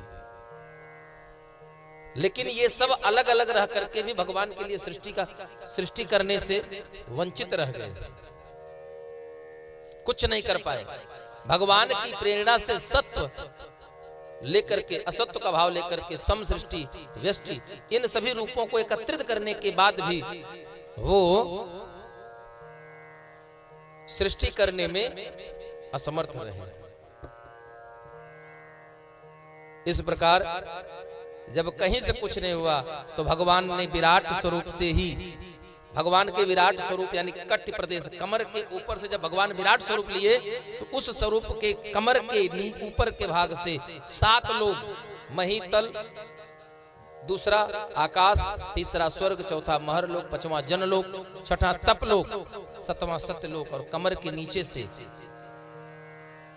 जैसे अतल, वितल, सुतल, तलातल, महातल, रसातल और पाताल, ये 7 तल ऊपर और 7 तल, इसी को कहा जाता है 14 भुवन एक पति होई। 14 भुवन एक पति होई। 14 भुवन एक पति होई। 14 भुवन एक पति होई। भूत द्रोह नहीं सोई।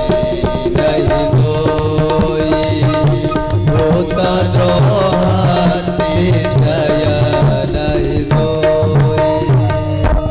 14 भुवन, जब हम लोग भगवान के लिए जब हम विशेषण की व्यवस्था करते हैं, भगवान का नाम लेते हैं ससम्मान विशेषण के साथ, तो कहते हैं 14 भुवन 7 खंड 9 दीप। तो अंत में भगवान ब्रह्मा जी नारद जी को बता रहे हैं, हे नारद, मैं भगवान विष्णु के नाभि कमल से मेरा, ब्रह्मा जी कहने लगे, मैं उस विराट भगवान की नाभि से जो कमल निकला था उस कमल पर मैं उत्पन्न हुआ, लेकिन मैं उस कमल की नाल में इस पार से उस पार बहुत दिन दौड़ता रहा, लेकिन कहीं उसका पार नहीं मिला। और जब नहीं मिल पाया तो जान नहीं पाया कि आखिर ये कमल का प्राकट्य हुआ कहां से, कमल की जड़ कहां तक है ये मुझे नहीं पता लगी। अरे जब नली को ही नहीं पार कर पाया तो जड़ तक पहुंचूंगा कहां। उन्हीं विराट के अवयव से यज्ञ, पशु यज्ञ के खंभे, यज्ञ भूमि अर्थात यज्ञ में उपस्थित होने वाली समग्र सामग्री प्रकट हुई। और फिर मैं उससे भगवान की इच्छा से यज्ञ करने लगा। और भगवान की इच्छा से जब यज्ञ हुआ तो भगवान ने ब्रह्मा जी को किया, सब कुछ किया, तपस्या किया। उसके बाद भगवान ने आदेश कर दिया कि ब्रह्मा जी अब आप सृष्टि को विस्तार करें, सृष्टि को विस्तार करें। भगवान की इच्छा से उनकी, जब भगवान के आदेश पर प्रभु के ही अंग प्रत्यंग की समिधा बना करके जो प्रकट हुआ था, उन्हीं अंग प्रत्यंग की समिधा से अर्थात जो भगवान के तन से प्रकट हुआ उसी विराट स्वरूप से उन्हीं से यज्ञ किया। और यज्ञ से प्रकट होकर के भगवान ने 4 स्वरूप में खुद को प्रकट किया। प्रथम अवतार लिया और जिसको कहते हैं कौमार्य सर्ग, नाम है सनक, सनंदन, सनातन और सनत कुमार। बोलिए सनकादिक भगवान की जय। इन्होंने क्या किया, इन्होंने जीवन पर्यंत भगवान की तपस्या किया, भगवान को तपस्या किया और अपने शरीर को इतना मजबूत तप का प्रभाव कर लिया अपने साथ कि अपने शरीर को कभी बचपन से बड़ा होने ही नहीं दिया। ये कौमार्य ही रह गए, बचपन के बचपन में ही रह गए। भगवान नीचे देखते हैं,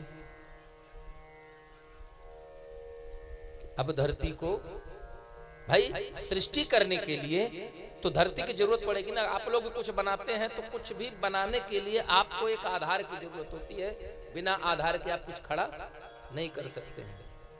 ब्रह्मा जी ने जब नीचे देखा तो धरती मैया नहीं है। ब्रह्मा जी को बड़ी चिंता हुई। तब ब्रह्मा जी की माई नासिका छिद्र से अंगुष्ठ मात्र के प्रमाण में भगवान वाराह रूप में प्रकट हुए और वाराह रूप में प्रकट होकर के भगवान श्री ने विराट स्वरूप लेकर के गर्जना करते हुए पाताल यानी कि समुद्र तल के अंदर जा करके वहां पर 2 भाई हैं, एक नाम है हिरण्यकश्यप और दूसरे का नाम है हिरण्याक्ष। ये हिरण्यकश्यप और हिरण्याक्ष कौन है? एक बार यही चारों भाई भगवान श्री हरि के दर्शन करने गए और उस समय भगवान विश्राम कर रहे थे। उन्होंने अपने सेवक को, अपने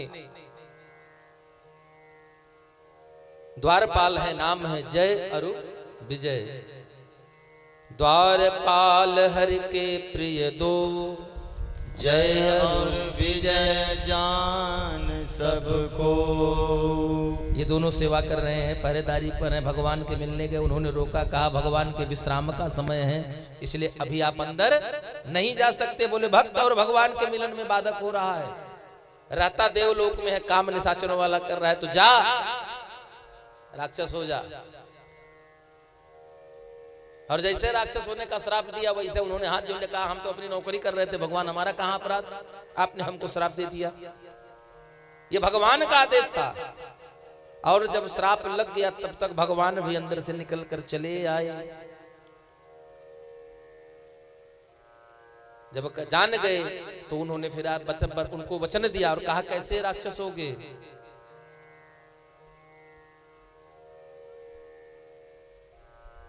कनक कशिप अरुहाट कलोचन, कनक कशिपु अरुहाट कलोचन, जगत विदिता सुरपति मदमोचन, जगत विदिता सुरपति मदमोचन, विजयी सारा वीर में ख्याता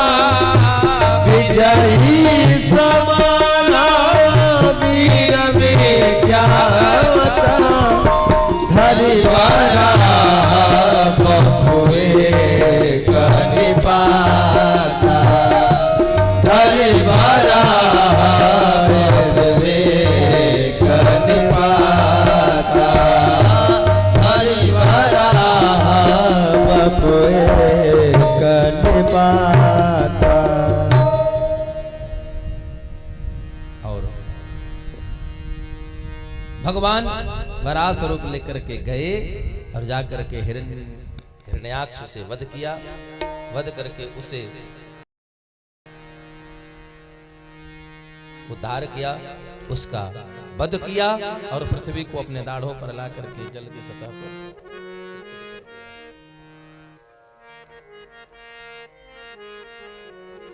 तब ब्रह्मा जी आगे सृष्टि के कार्य को प्रारंभ कर दिए। आइए, हम लोग सृष्टि के प्रथम मानव कहे जाते हैं। कौन? सृष्टि के प्रथम मानव, जिनका जन्म कहां से हुआ?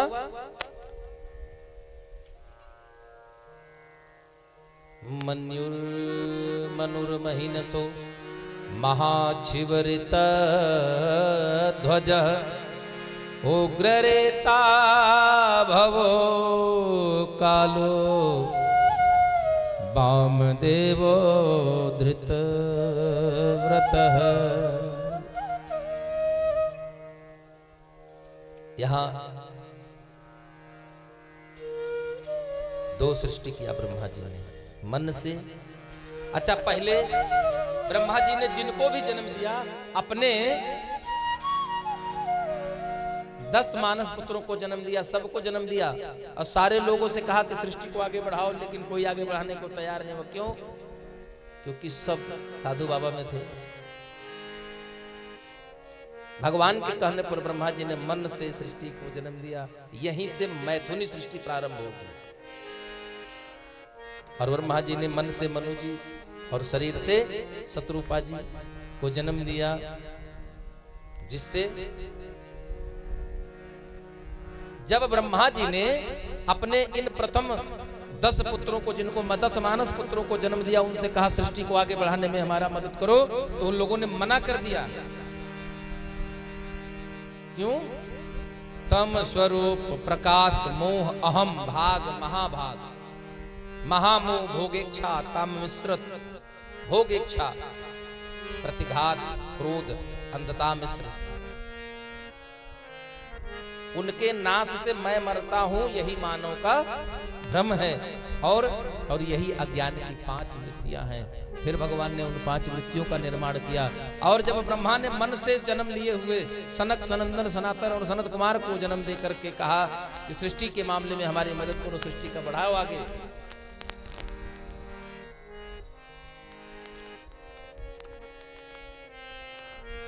लेकिन उन लोगों ने मना कर दिया और भगवान ब्रह्मा जी को क्रोध आया। और जब क्रोध आया, क्या हुआ? मनुर्हिमनसो महाशिवरितो ध्वजः उग्ररेता भवः कालो वामदेवो धृतव्रतः। ये 11 रुद्र जन्म लिए भगवान ब्रह्मा जी को क्रोध आने पर। और 11 रुद्र की 11 पत्नियां हैं।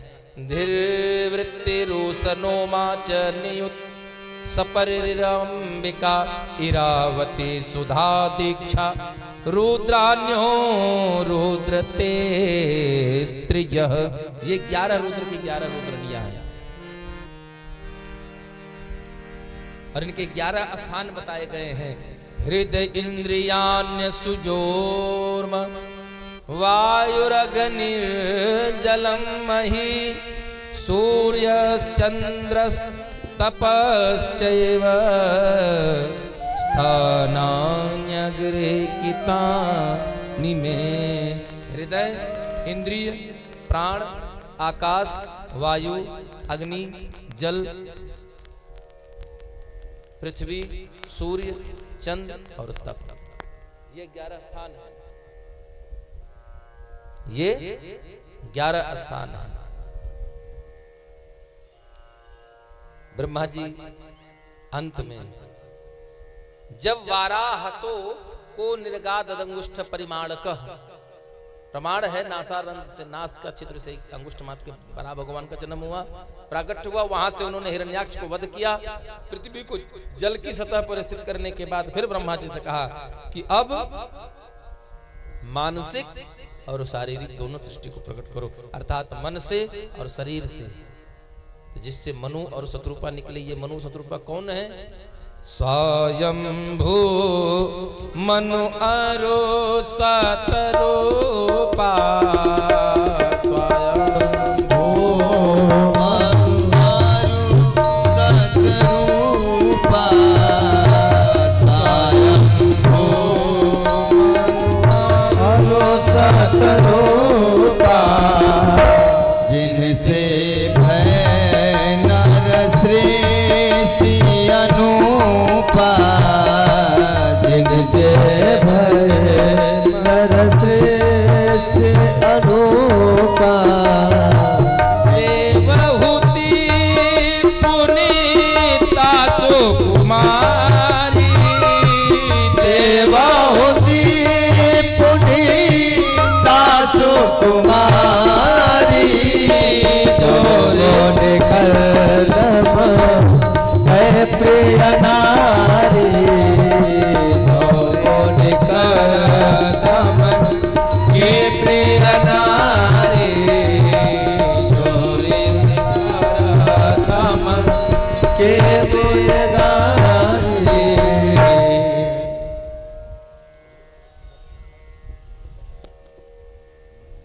इन्होंने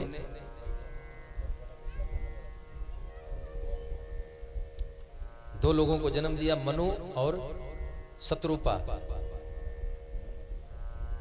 मनु शत्रुपा, मन से मनु जी और तन से शत्रुपा जी। इनकी 5 संतानें हुई। नाम 2 पुत्र हैं, प्रियव्रत, उत्तानपाद। 3 पुत्रियां हैं, आकुति, देवहूति और प्रसूति। देवहूति का विवाह मनु जी महाराज ने करदम ऋषि के साथ किया।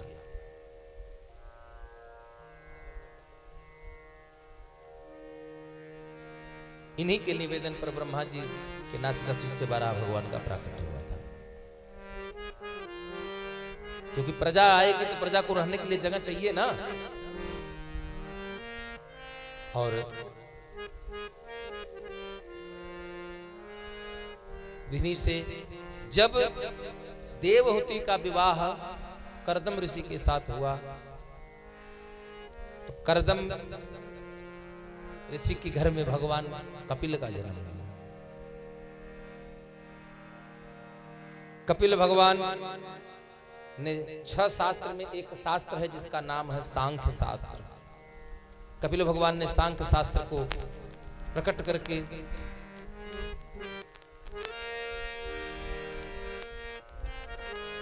अपनी मां को भगवान का ज्ञान कराया, तत्व ज्ञान का उपदेश दिया। ये 6 शास्त्र में प्रधान शास्त्र सांख्य शास्त्र है। इसके पश्चात भगवान की अग्रिम अवतार जो है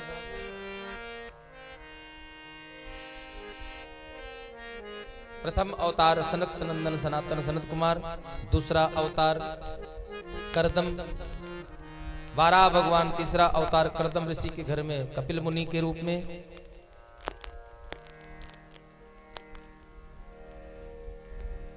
अगला अवतार एक प्रजापति है जिनका नाम है रुचि।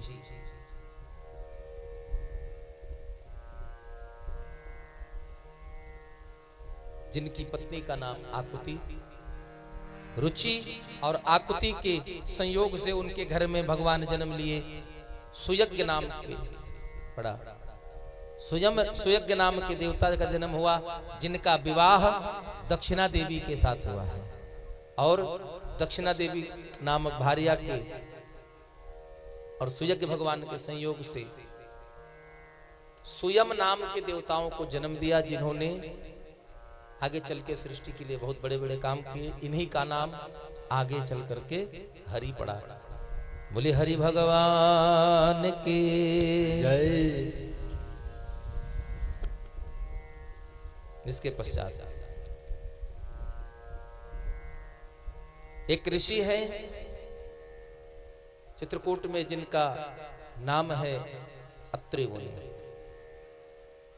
उनकी पत्नी है, नाम है सती अनसुईया। ये सती का देश रहा। यहाँ सतियों ने जब ऐसी ऐसी सती हुई, सतीत्व का बल वो रहा कि अनुसुईया मैया एक बार, इनके पति अत्रि को श्राप है कि सूर्योदय के साथ ही तुम्हारे पति के प्राण चले जाएंगे।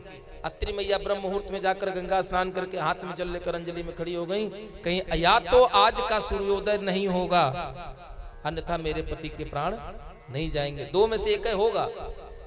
अगर श्राप के कारण सूर्योदय के साथ मेरे पति का प्राण जाएगा तो आज का सूर्योदय नहीं होगा।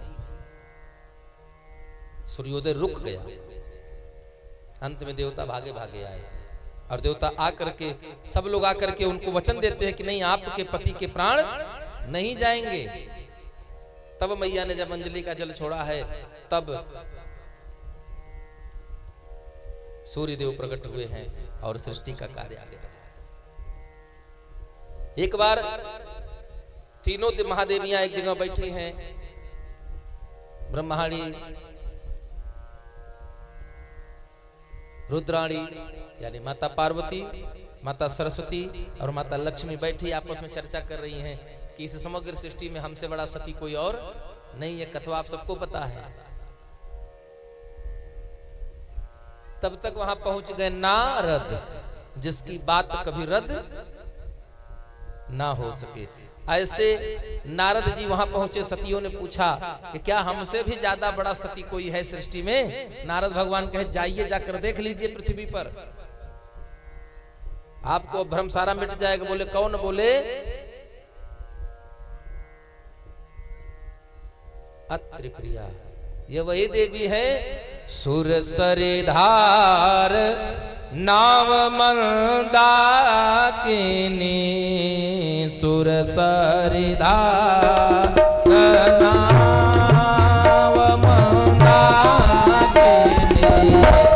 अत्रि प्रिया निज तप बल आने, अत्रि प्रिया निज तप बल आने, अत्रि प्रिया निज तप बल आए। भले एक मुनि है जिनका नाम है अत्रि, उनकी पत्नी है एक, जिनकी सबकी एक होती है स्वभावतः, नाम है सती अनुसुईया। उन्होंने वहां पर अत्रि प्रिया निज तप बल हानि, किसको? सुरसरिधार नाव मंदाकिनी। चित्रकूट में मंदाकिनी नदी बह रही है, उस नदी को वहां कौन लाया? मैया अनुसुईया के तप बल के कारण वहां आना पड़ा है। सुरसरिधार यानी गंगा को वहां निकलना पड़ा है, नाम पड़ा मंदाकिनी। बोले वो है। अच्छा हम परीक्षा लेंगे। अपने तीनों पतियों को भेज दिया, कहा जा करके परीक्षण करके आओ। तीनों लोग गए।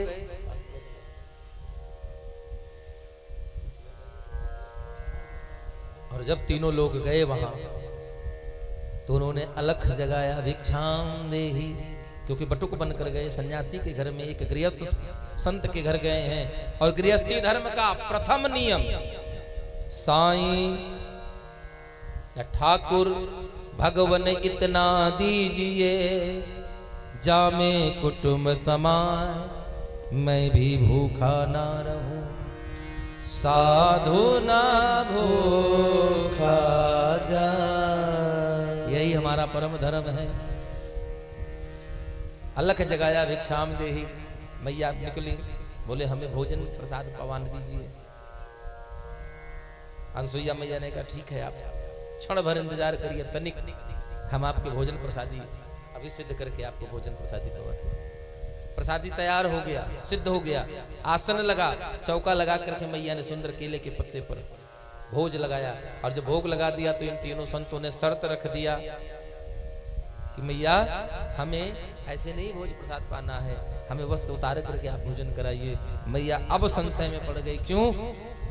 कि पर पुरुष का ख्याल स्वप्न में भी आ जाने से स्त्री का सतीत्व भंग हो जाता है। स्वप्न में ख्याल आ जाए। मैया सती ने कहा ठीक है, कोई बात नहीं। तुरंत कमंडल से जल लिया और अपने पति के चरणों का ध्यान किया कि अगर मेरा मन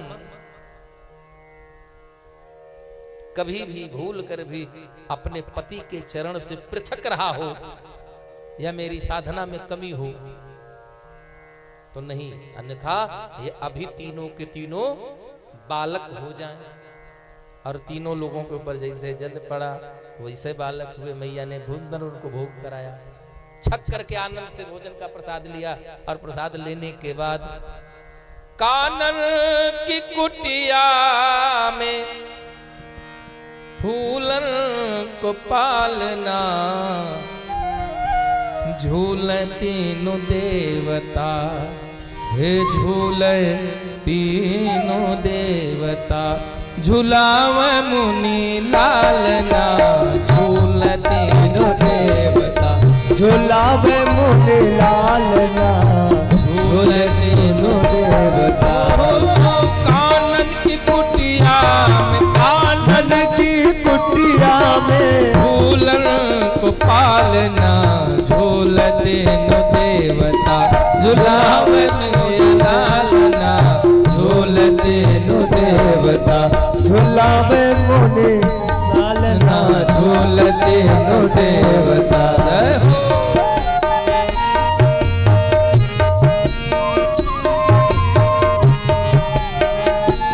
और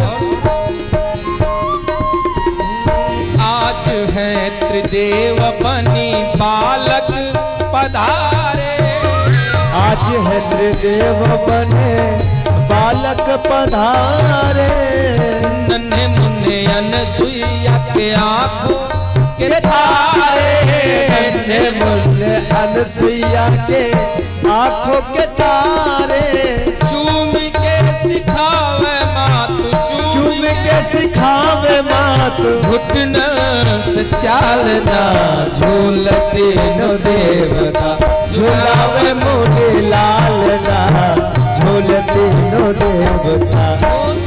कानन की कुटिया में, कानन की कुटिया में फूलों का पालना, झूलते नो देवता, झूलावे मुनि लालना, झूलते नो देवता। जय हो।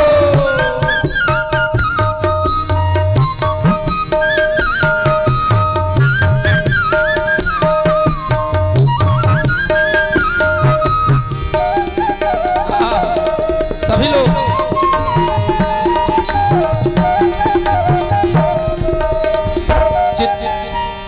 चित्रकूट कानन की शोभा निराली, चित्रकूट कानन की शोभा निराली, सज रही धरती भी मंगल की थाली, सज रही धरती भी मंगल की थाली, खिल गए विनोद करी, खिल गए विनोद करे तोतरी सुबोलना, झूलते नु देवता, झूलते नु देवता, झूलाव मुनि लालना, झूलते नो देवता, झूलावे मुनि लालना, झूलते नु देवता।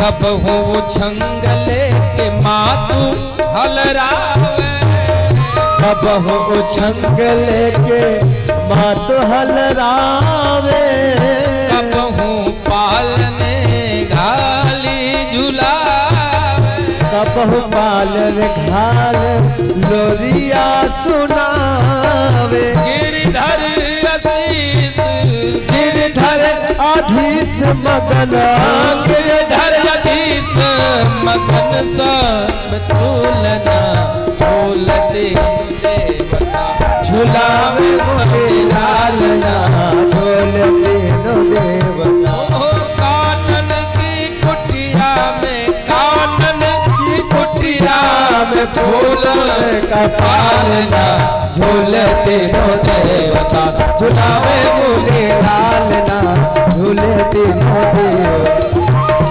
गिरधर अधीश मगन, गिरधर अधीश मगन, झूल सब छालना, झूले तीनों देवता, झूलावे मुनि लालना, झूले तीनों देवता, झूलावे मुनि लालना, झूले तीनों देवता। कानन की कुटिया में, कानन की कुटिया में फूलों का पालना, झूले तीनों देवता, झूलावे मुनि लालना, झूले तीनों देवता। बहुत दिन हो गया कब हूँ पालने घाल झुलावे। इधर तीनों देवियों ने देखा कि हमारे 3 पति गए बेचारे, कह के गए परसों, बिताए दिए बरसों, लौट के आए नहीं। तब तक नारद जी फिर मिले। कहन का नारद जी, अरे कहीं न कहीं देखे हो तीनों देवता दिखाई पड़े? बोले हाँ देखे तो थे, मृत्युलोक गए थे। बोले कहाँ, तब से लौटे नहीं, कहाँ मिलेंगे आजकल? बोले आजकल ये वहीं पाए जा रहे हैं चित्रकूट में। तो तीनों देवियां वहां गईं और आंचल फैला करके अनसुईया मैया के सामने अपने पति को मांगा। अनसुईया मैया ने कहा चली जाओ अंदर पालने में, तुम्हारे पति को मैं नहीं जानती हूँ, लेकिन अंदर 3 बालक सो रहे हैं, जाकर पहचान लो, जिसका जिसका जो हो अपना अपना लेकर जाओ। तीनों देवियां गई, अपने अपने पतियों को पहचाना और फिर तीनों देवता पुनः अपने रूप में आए और वहीं मैया अनसुईया को वरदान दिया था कि एक दिन हम आपके घर जरूर जन्म लेंगे। यही दत्तात्रेय भगवान के रूप में भगवान का अवतार हुआ और ये वही दत्तात्रेय भगवान हैं जिन्होंने मानव को यह संदेश दिया, मानव को यह ज्ञान कराया कि गुरु, दीक्षा गुरु एक हो सकता है, लेकिन गुरुओं की ये कह दिया जाए कि नहीं, गुरु बस एक है। 24 गुरु दत्तात्रेय भगवान ने बनाए थे,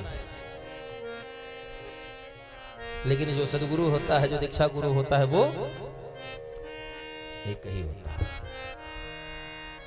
इसके बाद धर्म की पत्नी है मूर्ति। मूर्ति मैया के गर्भ से नर नारायण पैदा हुए। नर नारायण के प्रसंग से एक प्रसंग जुड़ता है महाभारत का। एक पात्र है जिसका नाम है दानवीर कर्ण। आप सब लोग यह जानते हैं कि दानवीर कर्ण के पास एक कवच और कुंडल था कि आपातकाल में प्राण घातक किसी भी शक्ति के प्रयोग से वो कवच कुंडल उसकी रक्षा करता था। लेकिन क्या आप ये भी जानते हैं कि वो कवच कुंडल उसके पास कहां से आया?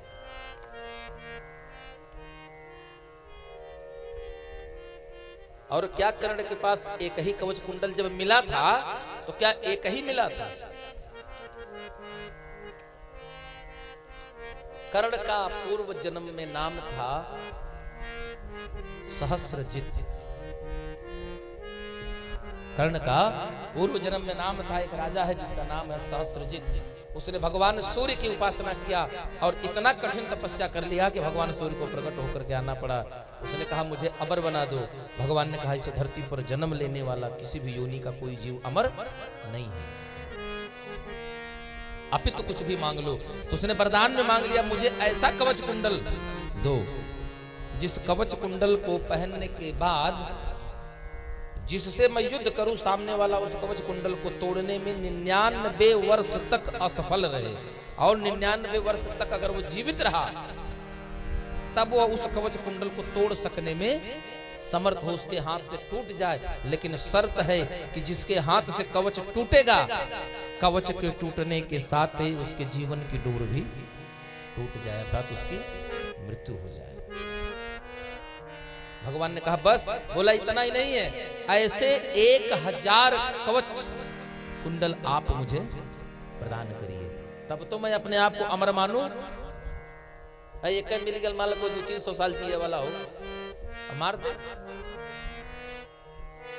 जब मिल गया तो रामचरितमानस में गोस्वामी तुलसीदास जी लिखते हैं ना, प्रभुता पाई काहे मद नाई, जिसके पास सामर्थ्य आ जाता है उसके पास ऐसा धरती पर कोई नहीं है जिसके मन में कहीं ना कहीं अहंकार मद हो न जाए। अहंकार हो गया। पृथ्वी पर जितने राजा थे सबको जीत लिया, और सबको जीत क्या लिया मतलब सबसे युद्ध करता, हार जाते उसको अब हराने में आनंद आने लगा, लोगों को मारने पीटने में आनंद आने लगा। जब धरती पर कोई नहीं मिला तो स्वर्ग जा रहा था, रास्ते में नारद बाबा बीड़ा बजाते आ गए, तो उसने कहा, हे नारद बाबा खाली बीड़े करताल बजाते हैं कि कुछ भालो तलवार चलाते हैं, आइए जरा दो हाथ हो जाए। तो नारद जी ने कहा, बाबा हम बीड़ा बजाने वाले आदमी, हम तलवार भाला कहाँ चलाना जानते हैं, हमसे कीर्तन सुनो, हमसे कथा सुनो, सुनाए, ये भाला तलवार थोड़ा हम चलाना सीखे हैं। बोले तब, अरे बोले युद्ध करने, बोले तो कहा आपके संतों में युद्ध करने लायक कोई नहीं बचा है। तो उन्होंने कहा 2 बालक हैं। बोले कौन? बोले चले जाओ हिमालय, वहां पर 2 संत तपस्या कर रहे हैं, नाम है नर और नारायण। अच्छा, दोनों भाई जब तपस्यारत थे तो इतनी बढ़िया सिस्टम से काम, इतना नियमित था कि 99 वर्ष नर तपस्या करते, तब नारायण उनकी देखभाल करते, सेवा करते, और जब नारायण तपस्या करते तो नर उनकी देखभाल करते।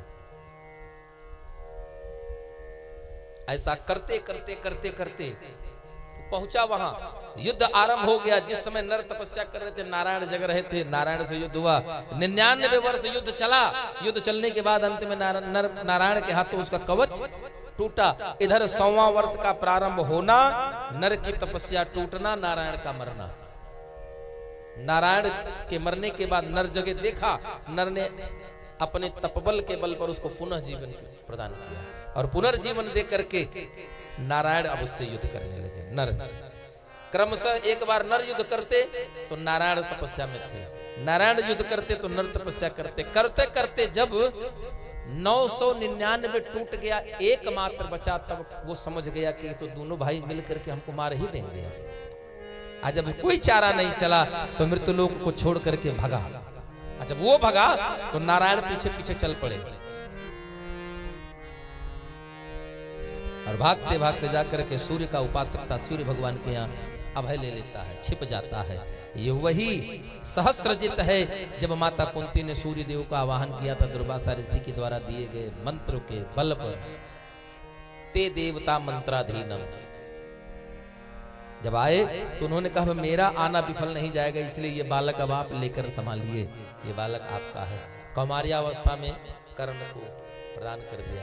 ये वही कर्ण है जो पूर्व जन्म का सहस्त्रजित है, जिसके पास 1000 कवच कुंडल में 999 टूट चुके थे, मात्र एक बचा था, वही एक लेकर के कर्ण पैदा हुआ था। भगवान को मांगने की क्या जरूरत थी? भगवान जानते थे अगर कि अर्जुन के बाणों में वो बल था कि उस कवच कुंडल को तोड़ सकते थे, लेकिन भगवान एक चीज ये भी जानते थे कि अगर कर्ण मरा तो अर्जुन भी मरेंगे। इसलिए भगवान ने विप्र का रूप बना करके उस कवचवा कुंडलवा को मांग लिया था। क्यों? क्योंकि सूर्य नारायण के वरदान की भी रक्षा हो जाएगी। भगवान किसी से कुछ लेते हैं तो बदले में कुछ देते हैं। कर्ण से कवच कुंडल लिया तो उसे दानवीर होने की उपाधि देकर भगवान चले आए। तब ये वही नर और नारायण है जो द्वापर में भगवान कृष्ण और अर्जुन हुए। जो शेष युद्ध बचा था वो आकर के महाभारत में पूरा हुआ। बोले राधे। इतना लोग बैठे हैं, थोड़ा आवाज निकालिए आप लोग। बोले राधे। हाँ, इसके बाद सप्तम अवतार हुआ। एक राजा हुए वैन। वैन सामर्थ्यवान होने के कारण वैन के अंदर थोड़ी उदंडता आ गई। वो प्रजा को सताने लगे, प्रताड़ित करने लगे, जिससे ब्राह्मण कुपित हुए और कुपित होकर ब्राह्मणों ने उनका वध कर दिया। कुछ समय बाद उन्होंने महसूस किया कि वीर भोग्या वसुंधरा, वसुंधरा राज्य को का गौरव, राज्य की सुंदरता राजा से होती है, जैसे नक्षत्र की सुंदरता चंद्रमा से है। तब ब्राह्मणों ने क्या किया? महाराज वैन की जंघा का मथन किया और उनकी जंघा का मथन करके उन्होंने भगवान पृथु को प्राकट कराया। भगवान पृथु का जन्म होने के पश्चात भगवान पृथु तपस्यारत हुए। भगवान पृथु ने बड़ी कठिन तपस्या, हजारों वर्ष की तपस्या किया और उसके बाद तपबल के बल पर इसी पृथ्वी से 7 अन्न, जो 7 अन्न हम लोग खाते हैं ना, सतंजा, उनका सर्वौषधि, इनका दोहन इसी पृथ्वी से, इसी प्रकृति से करके हमको प्रदान किया, मानव जाति को प्रदान किया। ऐसे थे पृथु भगवान। बोले पृथु भगवान की। इसके बाद राजा नाभि की पत्नी है मेरु, मेरु के गर्भ से ऋषभदेव हुए। 9वां भगवान ब्रह्मा जी कहते हैं कि मैं जब भगवान के ही अंग पर, शरीर पर यज्ञशाला बनाकर यज्ञ कर रहा था, उसी यज्ञ से, हमारे यज्ञ से प्रसन्न होकर के भगवान स्वयं हयग्रीव, यानी कि शरीर जो है वो मानव का है, लेकिन धड़ जो है गर्दन के ऊपर का भाग वो घोड़े का है, और पीला स्वर्ण के समान चमकता हुआ शरीर लेकर हयग्रीव भगवान प्रकट हुए, जिन्होंने आगे चल करके देवताओं के लिए बहुत सारे कार्य सिद्ध किए हैं। 10वां अवतार, 10वां अवतार कैसे है? 24 अवतार में 10वां और 10 प्रमुख अवतार में प्रथम अवतार मीन कमठ सु करनार हरि, मीन कमठ सु करनार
मीन कब हुआ? मत्स्य अवतार कब हुआ था? एक राजा हुए चाक्षुष मनवंतर में, जिनका नाम है राजा सत्यव्रत।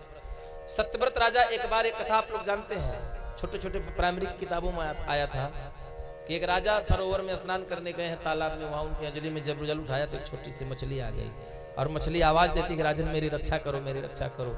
राजा बोले क्या हुआ? बोली मैं छोटी हूँ, बड़ी मछलियां मुझे खा जाएंगी।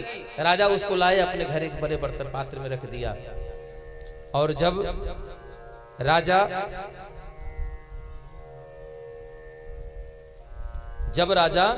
उस मछली को ला करके अपने घर में रख दिए,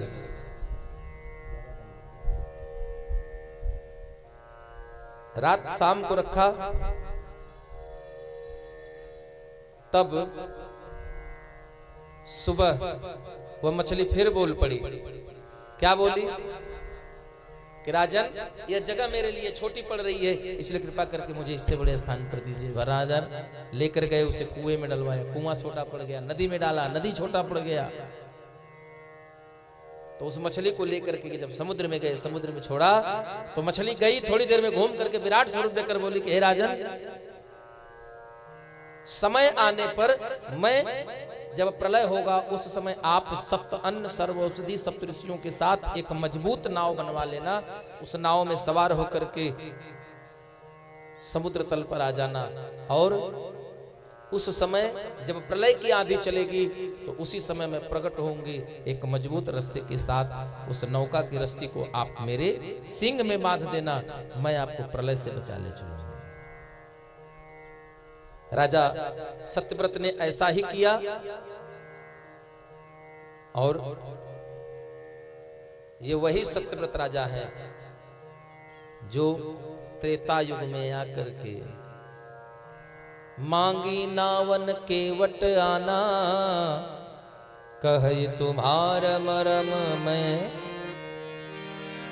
हाँ कहे तुम्हार मरम यह जाना। कौन सा मरम? जो कि लक्ष्मण हो यह मरम न जाना, जो कछ चरित्र रचो भगवाना। ऐसे चरित्र को, ऐसे राम को केवटवा कह रहा है कि कहे तुम्हार मरम में। हाँ, हमसे भाव मत बनाइए, हम जानते हैं।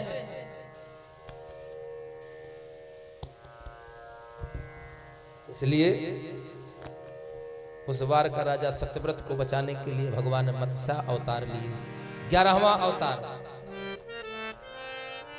समुद्र मंथन के समय मंदराचल का मथानी वासुकी नाग की रस्सी बनाकर देवासुर संग्राम से निर्णय नहीं होने पर देवताओं और राक्षसों द्वारा जब समुद्र मंथन किया जाने लगा तो पृथ्वी मैया का सीना फटने लगा। और जब सीना फटने लगा तो पृथ्वी मैया पुकार कर उठी, और जब पुकार कर उठी तो भगवान प्रकट हुए। कैसे?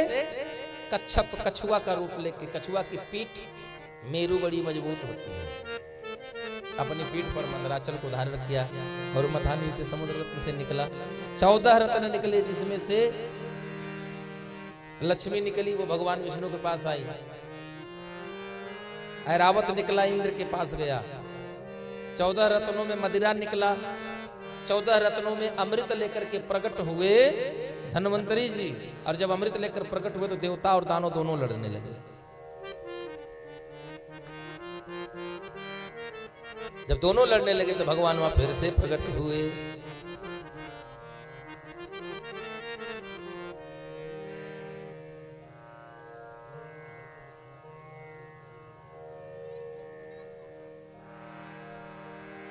भगवान वहां पर विश्व मोहिनी रूप में आते हैं और विश्व मोहिनी रूप में आकर के भगवान ने कहा, काहे लड़ रहे हो?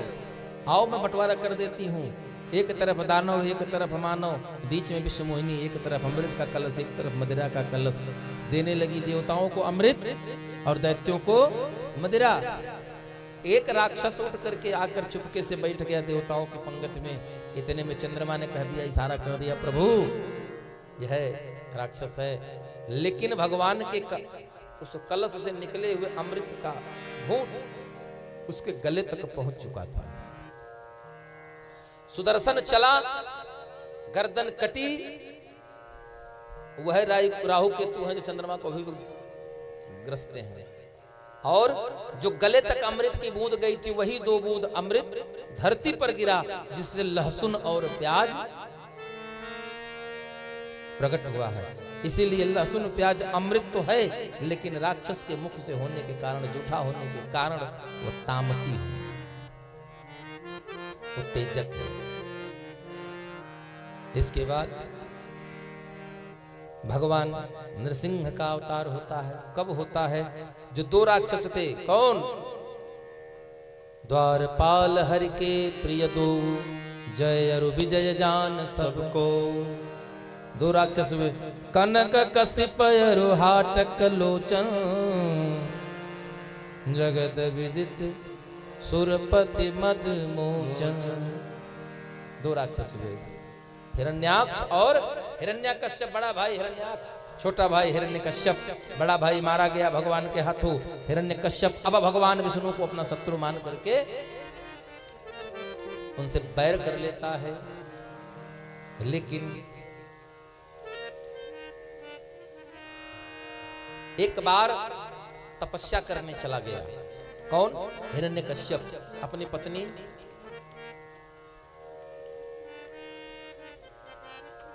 अच्छा, हिरण्याक्ष के वध के बाद हिरण्यकश्यप भगवान से शत्रुता मान लेता है। लेकिन कहते हैं कि करई करावई भंजई सोई। भगवान जो चाहते हैं वही होता है। उग्रसेन जैसे अच्छे संत राजा के घर में कंस जैसे पुत्र का प्राकट्य होता है। विश्वश्रवा जैसे मुनि के घर में रावण का जन्म होता है। लेकिन हिरण्याक्ष जैसे राक्षस के घर में भक्त प्रहलाद का जन्म होता है। कहते हैं राम कथा कितनों ने लिखी, तुलसी सरसी मरजाद कहाँ। और झांझ मजीर बजावत फिरे, मीरा मतवारे सुयाद कहाँ। सूर अनेक कन मागत फिरे, पर याद में सूर सुस्वाद कहाँ।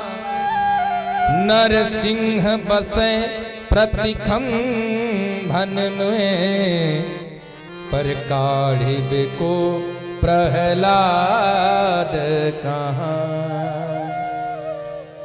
गुरुकुल भेज देता है प्रहलाद को पढ़ने के लिए। प्रहलाद पढ़ने गए, शुक्राचार्य पढ़ा के जाते दिन भर ओम फट स्वाहा, लेकिन जब शाम को आते बच्चों को बुलाते, बोले बेटा जरा पढ़ाओ सुनाओ तो जो पाठ पढ़ाए थे। तो क्या सुनाते? ओम नमो भगवते वासुदेवा, ओम नमो भगवते वासुदेवा, ओम नमो भगवते वासुदेवा, ओम नमो भगवते वासुदेवा, ओम नमो भगवते वासुदेवा, ओम नमो भगवते वासुदेवा, ओम नमो भगवते वासुदेवा।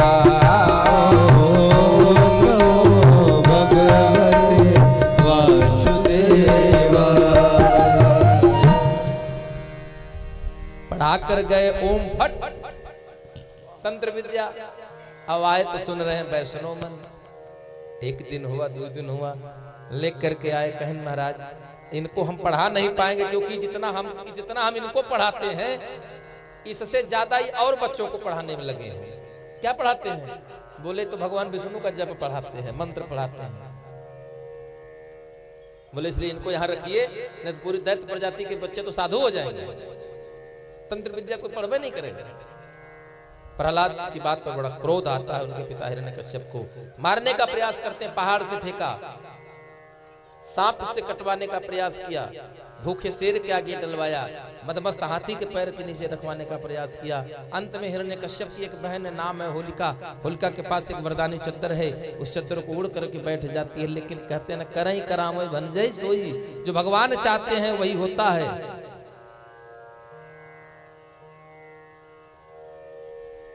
चद्दर के साथ बैठी होलिका जल गई, लेकिन प्रहलाद बच गए महाराज। और प्रहलाद जब बच गए तो एकदम क्रोध से पागल एक दिन सभा के मध्य बुलाया, लोहे के खंभे में बांधा, तेरा विष्णु कहाँ है? बोले इस खंभे में है, इस तलवार में है, इस गदा में है, आप में है, हम में है, इनमें है, उनमें है, सब में है। यह सुन करके प्रहलाद, कहाँ है तेरा विष्णु? तब प्रहलाद भैया कहते हैं प्रभु बिना यहाँ कुछ भी नहीं है।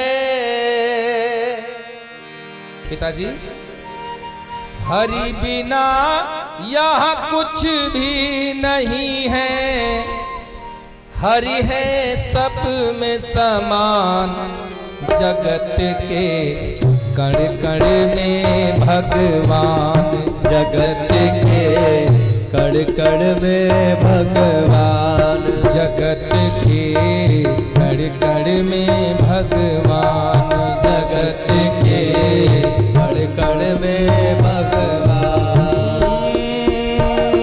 प्रभु बिना यहाँ कुछ भी नहीं है, प्रभु बिना यहाँ कुछ भी नहीं है, प्रभु है सब में समान, जगत के कण कण में भगवान, जगत के कण कण में भगवान।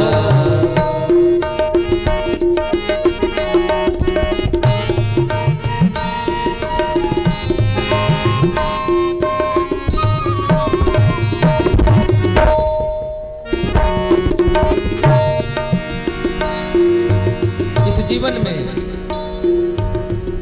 जड़ चाहे चैतन्य जगत में, हरि से सबकी काया। भैया हरि से सबकी काया, हरि से सबकी काया। है अस्तित्व जगत में सबका, ये है प्रभु की माया। प्यारे ये है प्रभु की माया।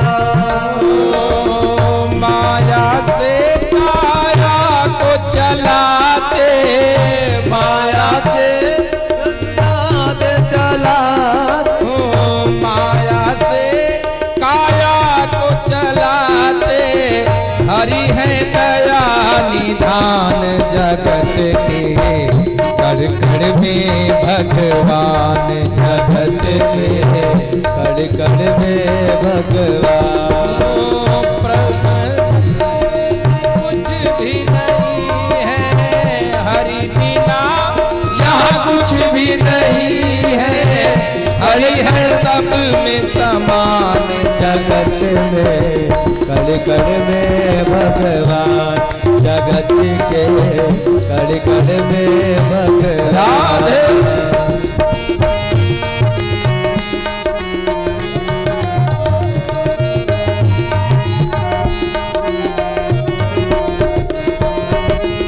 वादा किया भजन करने का, भूला अपना वादा।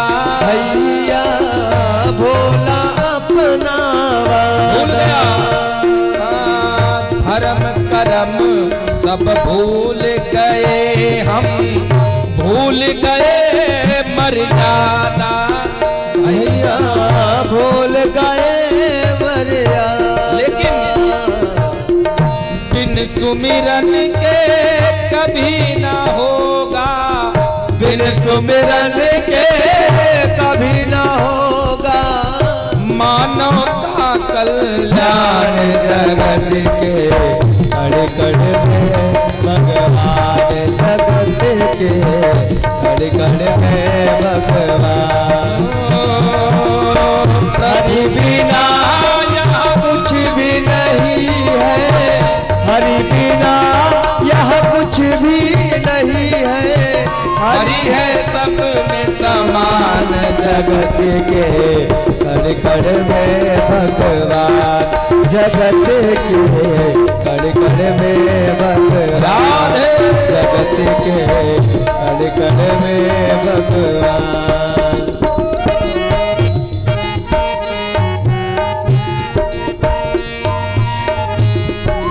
समझ लीजिए, इस जग का तो सब नश्वर है, नहीं किसी को रहना। प्यारे नहीं किसी को रहना। कर्म कमाई अच्छी कर लो, उसी का फल है चखना। प्यारे उसी का फल है चखना। माया की नगरी में रहना, माया की नगरी में रहना। माया की नगरी में रहना, जैसे हंस सुजान जगत के कड़ कड़ में भगवान, जगत के कड़ कड़ में भगवान। राम तुम्हारे साथ में हरदम, राम तुम्हारे साथ में हरदम। हरि तुम्हारे साथ में हरदम, बस उनको पहचान। जगत के कड़ कड़ में भगवान, जगत के कड़ कड़ में भगवान। प्रभु बिना यहाँ कुछ भी नहीं है, प्रभु बिना यहाँ कुछ भी नहीं है। प्रभु है सब में समान जगत के कड़ कड़ में भगवान, जगत के कण कण में भगवान, जगत के कण कण में भगवान, जगत के कण कण में भगवान। गणिका गीध अजामिल तर गए पत्थर पानी में, तर गए पत्थर पानी में। बन सुबोध अमृत रस घोलो, बन सुबोध अमृत रस घोलो, हर पल अपनी बानी में, हर पल अपनी बानी में। माया की नगरी में रहना, माया की नगरी में रहना, तुम जैसे हंस सुजान, जगत के कण कण में भगवान। हंस सुजान, दूध पानी मिला कर दीजिए तो हंस जो है दूधवा पी लेगा, पनिया अलग छोड़ देता है। मिला हुआ दूध पानी, हंस पानी छोड़ देगा, दूध दूध पिएगा। ऐसा जीवन जीजिए।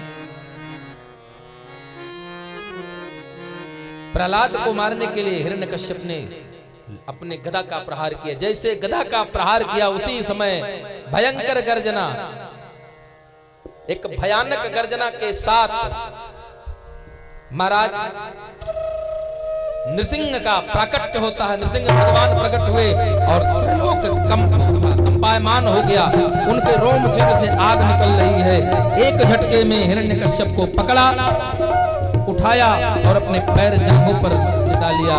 हिरण्यकश्यप अट्टहास करता है, मैं अमर हूं, मर नहीं सकता। कहते हैं याद कर तेरा प्रथम वरदान, न दिन में मरूं ना रात में मरूं, न दिन है ना रात। दूसरा वरदान, ना अस्त्र से मरूं ना शस्त्र से मरूं, न घर में मरूं ना बाहर मरूं, न धरती पे मरूं ना आसमान में मरूं, न पशु से मरूं ना मानव से मरूं, ब्रह्मा के बनाए 12 महीने में से किसी महीने में न मरूं। तो याद से देख, मैं बता रहा हूं ना, मैं ब्रह्मा की सृष्टि का निर्माणित हूं। शरीर मानव का, चेहरा शेर का, ये ब्रह्मा की सृष्टि में नहीं है। एक, न दिन है न रात है गोधूली बेला। दो, न घर में है न बाहर है, घर के मध्य दहलीज पर है। तीन, ना आसमान में है ना धरती पर, तू मेरे जंघा पर है। 4, ना अस्त्र से ना शस्त्र से, देख मेरे हाथ में ना कोई अस्त्र है ना कोई शस्त्र है। 5, बोला छठा, ब्रह्मा के बनाए 365 दिन में से किसी दिन में ना मरूं। भगवान ने कहा गौर से देख, ये 12वां महीना नहीं, ये 13वां महीना है, जिसको कहते हैं पुरुषोत्तम मास, मलमास। बोले राधे राधे। और हिरण्यकश्यप की हथड़ियों को चीर कर भगवान निकाल लेते हैं। इस प्रकार हिरण्यकश्यप का पद। बोले भक्तवत्सल भगवान नृसिंह की जय हो। अंत में नृसिंह भगवान के सम्मुख स्वयं प्रहलाद जी जाकर उनके क्रोध को शांत किए। 13वां, एक समय की बात है, गजराज अपनी पत्नी अपने बच्चों के साथ जा करके जल क्रीड़ा कर रहा होता। उसी समय एक ग्राह गज के पैर को पकड़ लेता है, खींचता हुआ अपनी तरफ लेकर जाता है। लेकिन अपने भाई को बुलाया, भैया जरा पकड़ो, मदद करो, मैं फंस गया हूं। भाई आया, सूंड में सूंड पकड़कर खींचने लगा। पत्नी आई, बच्चे आए, और जब सब देखे कि अब सब खींचते चले जा रहे हैं, कोई साथ नहीं आया, तब वो जोर से रोने लगा। और जब सब छोड़कर भाग गए, तब उसके समझ में आया, संसार के लोगों से आसान किया करना, संसार के लोगों से आसान किया करना, संसार के लोगों से आसान किया करना, संसार के लोगों से।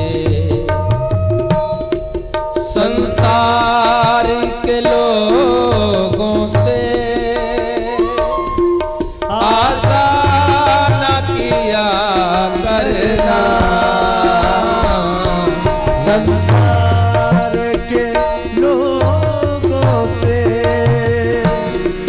आशा न किया करना। क्यों? यहाँ कोई नहीं अपना। ओ यहाँ कोई नहीं अपना। सीताराम कहा करना, यहाँ कोई नहीं अपना। राधे श्याम कहा करना, संसार के लोगों से।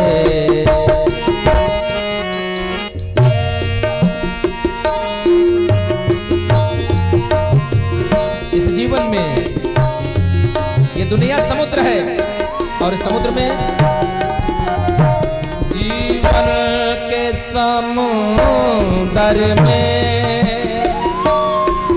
तूफान भी आते हैं। ओ जीवन के समुद्र में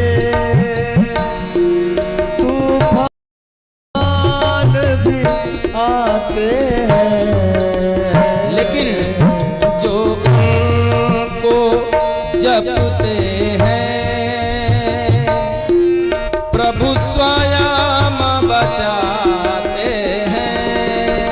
ओ जो भी इन्हें जपते हैं, प्रभु स्वयं बचाते हैं। इसलिए वे आप ही आएंगे, वो आप ही आएंगे। तुम याद किया करना, वे आप आएंगे। आएंगे। तुम याद किया करना, संसार के लोगों से। आशा न किया करना, संसार के लोगों से। और मत भूल अरे बंदे, ये देश बेगाना है। बोल अरे बंदे, यह देश बेगाना है। इस दुनिया में आकर के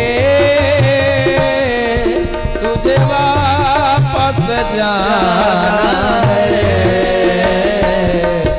इस दुनिया में आकर वापस जाना है। तुझे वापस जाना है।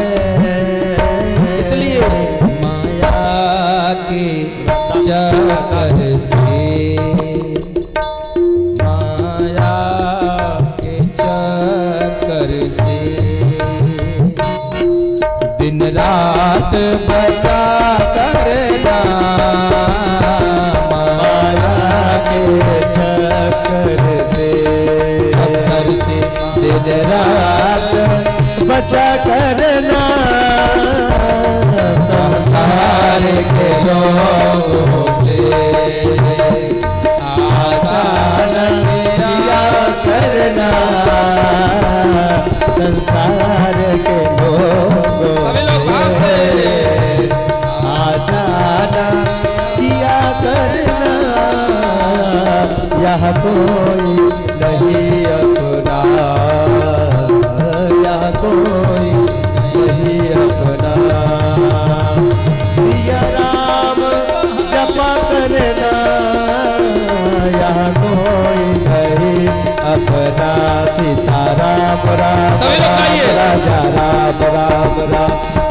राम राम राम राजा राम राम सीता राम राम राम राजा राम राम राम सीता राम राम राम राजा राम राम राम सीता राम राम राम राजा राम राम राम सीता राम राम राम राजा राम राम सीता राम राम राम राजा राम राम राम सीता राम राम राम राजा राम राम राम सीता राम राम राम राजा राम राम राम सीता राम राम राम राजा राम राम राम। संसार के लोगों से आशा न किया करना,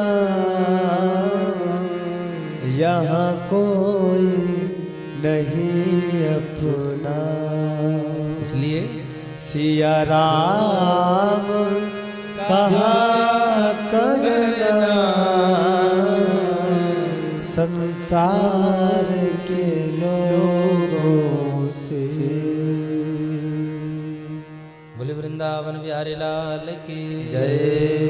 जय जय श्री राधे, जय जय श्री राधे श्याम। भगवान को पुकारने जब कुछ नहीं सूझा, हमको भगवान की जरूरत क्यों पड़ती है? हम क्यों जाते हैं मंदिर? जानते हैं, कभी सोचा है? क्योंकि संसार में भरोसे के लायक इंसान नहीं मिलता है हमको। अगर भरोसे लायक इंसान संसार में मिल जाए मनोज भैया, तो कोई व्यक्ति भगवान हनुमान जी के मंदिर में न जाए अगरबत्ती जलाने। तो समस्या है कि हमारे भरोसे के लायक इंसान संसार में नहीं, इसलिए हम भगवान को याद करते हैं, अपने मन की बात भगवान को बताते हैं, और इतना बढ़िया बताते हैं कि 5 रुपये के लड्डू में 50,000 रुपये महीना की नौकरी मांगते हैं। हाँ,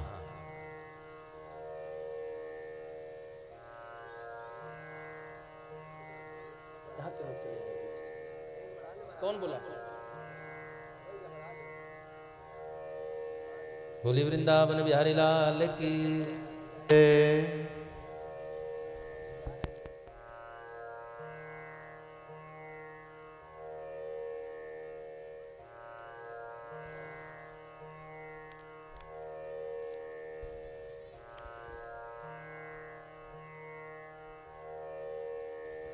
बोली वृंदावन बिहारी लाल की जय। अभी समय है, समय के पहले और समय के बाद कार्य का महत्व नहीं है।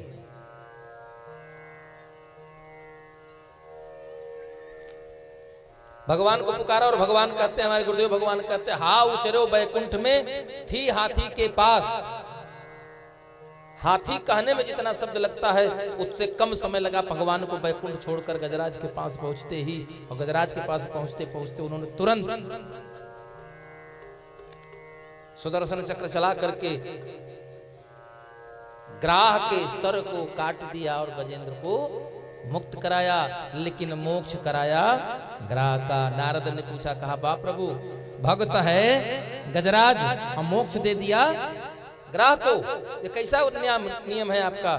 तो नारद जी से भगवान कहते हैं, देखिए नारद जी, जो मेरा भक्त है उसका तो कल्याण मैं करता ही करता हूं, लेकिन जो मेरे भक्त का भक्त बन जाए, जो मेरे दास का दास हो जाए, उसका कल्याण मैं तुरंत करता हूं, अविलंब करता हूं।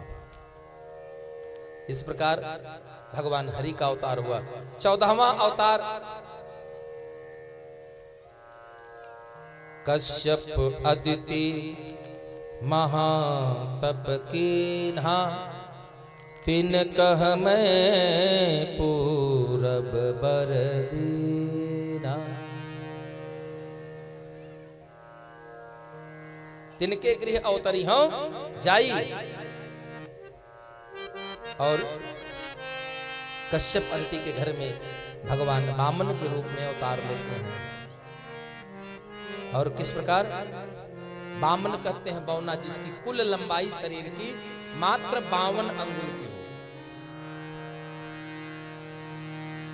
52 अंगुल जिसकी लंबाई हो वह बामन वही बौना। बामन भगवान बन करके आए और बामन भगवान बन करके आए तो राजा बलि उस समय 100वां अश्वमेध यज्ञ कर रहा था। जिस व्यक्ति ने मृतलोक में 100 अश्वमेध सफल यज्ञ कर लिया, भविष्य का आगामी इंद्र वही होता है। भगवान से बलि से कहते हैं कि मुझे 3 पग भूमि की आवश्यकता है। 3 पग भूमि, 3 पग भूमि क्या करोगे लेकर? तो भगवान कहते हैं हमें संध्या करना है। तो भगवान से कहता चल ले लो। बोले ऐसे नहीं, दान ऐसे नहीं। दान कैसे लिया जाता है? दान संकल्प करा कर लिया जाता है। शुक्राचार्य ने जान लिया कि ये भगवान है, रोकने लगे। कमंडल से जल जैसे संकल्प के लिए देने लगे, लेने लगे राजा बलि। तो अपने स्थूल शरीर से सूक्ष्म शरीर को निकाल करके दैत्य गुरु शुक्राचार्य ने कमंडल के नली में बिठा दिया और वहां से जल का गिरना बंद हो गया। भगवान ने कहा माया पति सन माया करई। अच्छा, एक कुसा निकाला और राजा बलि को दे दिया। कहा जरा नली में कुछ फंस गया, उसको साफ कर दीजिए। और नली को महाराज साफ कर दिए। दूर खड़े दैत्य गुरु शुक्राचार्य की दाहिनी आंख फूट गई। दाहिनी आंख से रक्त बहने लगा। भगवान से पूछा मेरी आंख क्यों फोड़ी? भगवान ने कहा आपको ज्ञान तो आ गया, लेकिन ज्ञान के बाद त्याग नहीं आया, वैराग्य नहीं हुआ। इसलिए आपको एक ही आंख की जरूरत है, क्योंकि ज्ञान है तो ज्ञान वाली आंख रखो। और जब वैराग्य नहीं है तो वैराग्य लेके क्या करोगे? उनकी पत्नी सोने के कमंडल में कलश में जल लेकर आई और अपने पति से कहती है कि ले लो, संकल्प करो, अगर भगवान विष्णु ही हैं तो आज हमसे बड़ा इस धरती पर कोई नहीं, पूरे ब्रह्मांड में कोई नहीं। संकल्प करिए, दान करिए, चाहे जो कुछ होगा वो होगा। राजा बलि ने वहीं अपने गुरु शुक्राचार्य का परित्याग किया है। राजा बलि ने अपने गुरु का त्याग कर दिया है और संकल्प लेकर के दान कर दिया। जैसे ही संकल्प करके दान किया, संकल्प हाथ में लिया, भगवान तुरंत लगे बढ़ाने। सोचा कि 3 पग भूमि बहुत करेगा, यहां से वहां तक नाप लेगा। लेकिन भगवान तो सोचा उसने कि छोटे हैं, जब बड़े होना शुरू हुआ, जब ही त्रिविक्रम भयउ खरारी, तीनों लोक में सर पहुंच गया महाराज। अब चिंता हो गई, एक पग में ऊपर दूसरे पग में नीचे। ये वही भगवान के पैर के नाखून से धुल करके ब्रह्मा जी ने अपने कमंडल में जल भर लिया। एक कल्प की कथा में आता है, अन्यत्र कथा मिलती है कि भगवान के पैर के अंगूठे के नाखून से चोट ठोकर लगने से आकाश गंगा से एक धार फूट कर निकली, जो ब्रह्मा जी के कमंडल में आई, और दूसरी धार भगवान शंकर के जटा में समाई।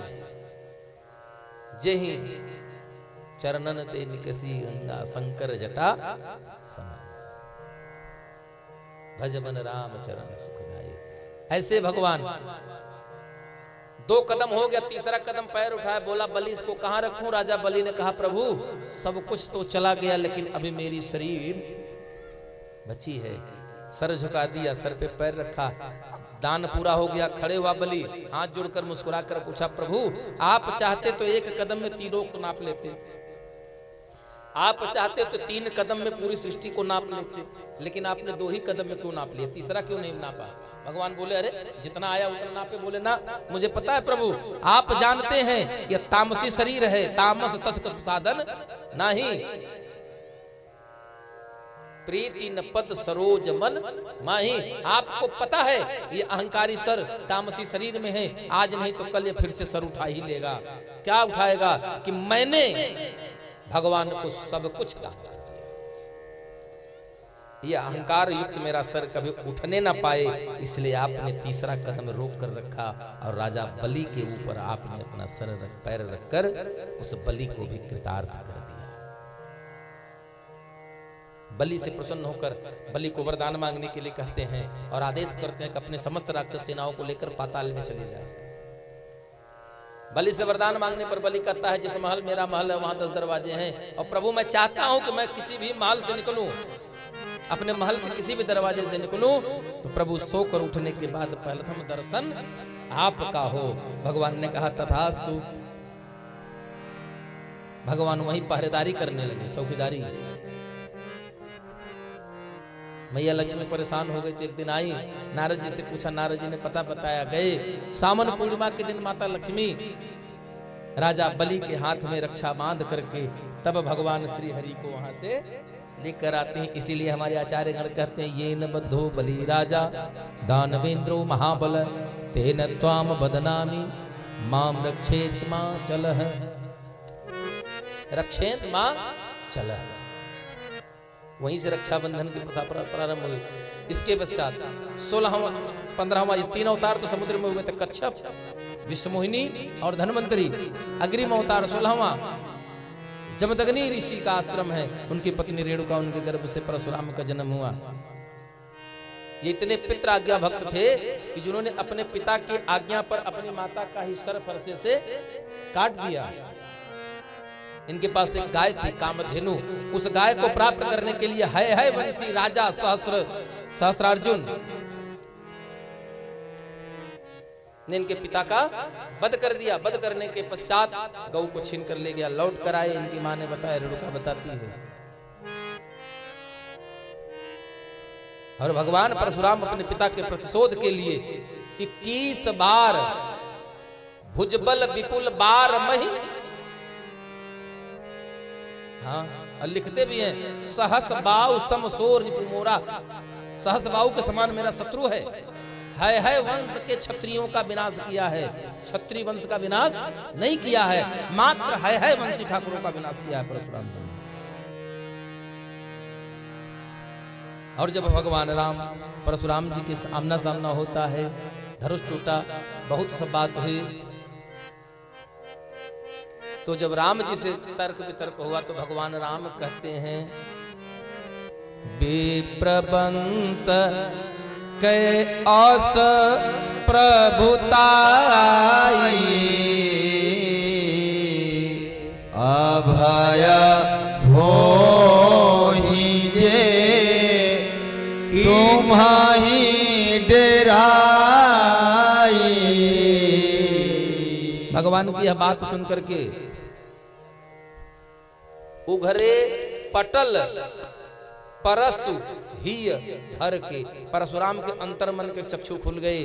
और जब अंतर्मन के चक्षु खुले तो परशुराम ने तुरंत कहा, राम रमापति कर दानु ले राम रमापति कर ले हो, खैचहु बैठई मोर संदेह हो, तेरा जय राम जय जय राम, श्री राम जय राम जय जय राम।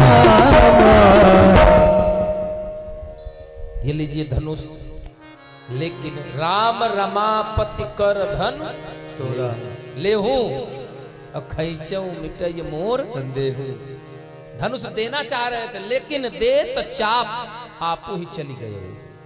और जब अपने से जाने लगा तो परशुराम मन विस्मय, चिंता हो गई, पहचान लिया राम के आगमन के पश्चात।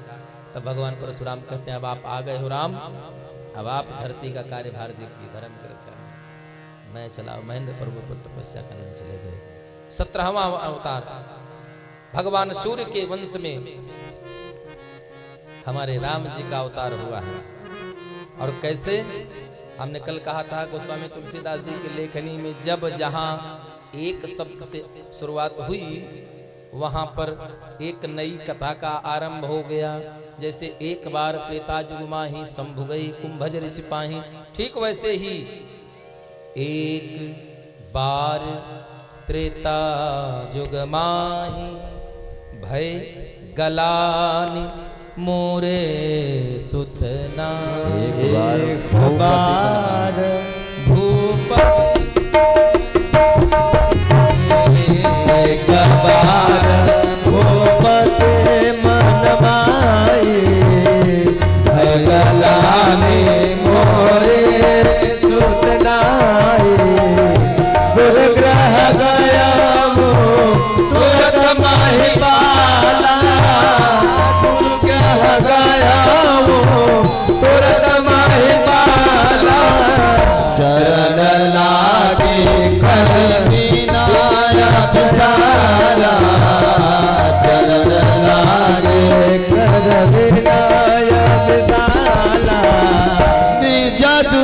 सुख सब गुरु ही सुनाया निज सुख दुख सब ही सोत चारी त्रिभुवन मिलेगा भगत भयहारी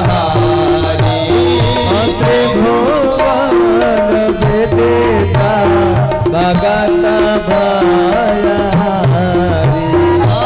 त्रिभुवन विदिता भगत भयहारी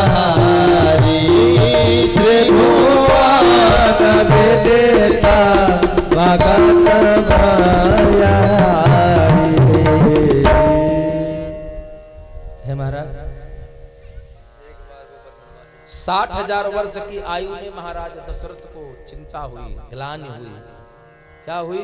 यह नहीं हुआ कि मुझे संतान नहीं है, चिंता इस बात की हुई कि मोरे सुत नहीं, हमारे पुत्र नहीं है। और पुत्र नहीं है तो कहां गए थे? देवरिया सदर अस्पताल, अयोध्या मेडिकल कॉलेज में ना, कहीं नहीं गए। अरे गुरु थे तो उस जमाने में भी वैद्य जी रहे होंगे, वैद्य जी के पास भी जाते, लेकिन ना, कहां गए? वो गुरु गृह गए तुरंत महिपाला।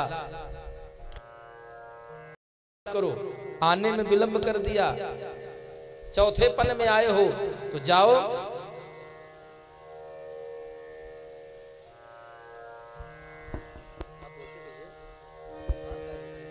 चौथे पन में आए हो, और चौथे पन में जब आए हो तो जाओ, धर्म धीर हुई हैं सुत चारी चारी, 4 पुत्र होंगे। और चारों पुत्र कैसे होंगे? होने बजाई यहाँ विराट दे होने बजाई जथा जोग जे भाग बनाई जथा जोग जे भाग बनाई जथा जोग जे भाग बनाए। और क्या बांटा? हृद भाग कौशल्य ही दीना, उभय भाग आधे करकीना। एक कटोरा खीर, आधा भाग कौशल्या को, आधा खीर बचा, आधे को फिर 2 भाग में बांट दिया, और 2 भाग में बांटा तो आधा भाग कैकेयी को दिया, शेष आधा बचा, उस आधे को फिर 2 भाग में बांटा, और 2 भाग में बांट करके रख दिया कौशल्या और कैकेयी के हाथ पर। और दोनों ने क्या किया? दीन सुमित्र ही मन प्रसन्न कर, प्रसन्न चित्त होकर दिया। और जब दोनों बहनों के हाथ से मिला तो मानो सुमित्रा उसी दिन कहती है कि हे प्रभु, ऐसी कृपा करना कि मेरे गर्भ से 2 पुत्र का जन्म हो, एक बड़ी बहन कौशल्या के पुत्र की सेवा में रहे और दूसरा कैकेयी के पुत्र की सेवा में रहे। ये भक्ति का भाव है। क्यों? कौशल्या ज्ञान कांड है, कैकेयी कर्म कांड है, और सुमित्रा उपासना है। राजनैतिक दृष्टिकोण से भी राजा बनेंगे या तो राम कौशल्या के पुत्र या कैकेयी के पुत्र। तो मेरे 2 पुत्र होंगे तो दोनों को दोनों पार्टी में लगाए रहोगे, किसी न किसी पार्टी की तो सरकार बनी जाएगी। बोले राधे चले गया प्रभु प्रगट दया जया जोग लगन ग्रह बार तिथि सकल भय अनुकूल। अभिजित मुहूर्त है, अभिजित नगर है, और अभिजित मुहूर्त में भगवान का प्राकट्य हुआ। कैसे? कब हुआ? मध्य दिवस।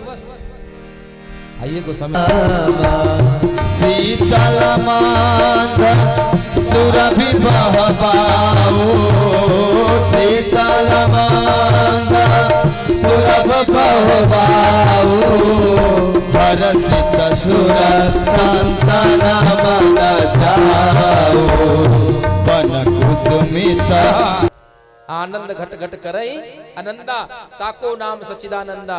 भगवान का नाम रखा राम। विश्व भरण पोषण कर जोई, जिसके घर में भोजन के लिए समस्या हो, ठीक है।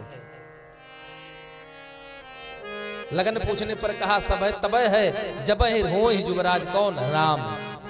जब राम हो जुबराज तब सब लगन, सब मुहूर्त, सब ग्रह नक्षत्र ठीक है।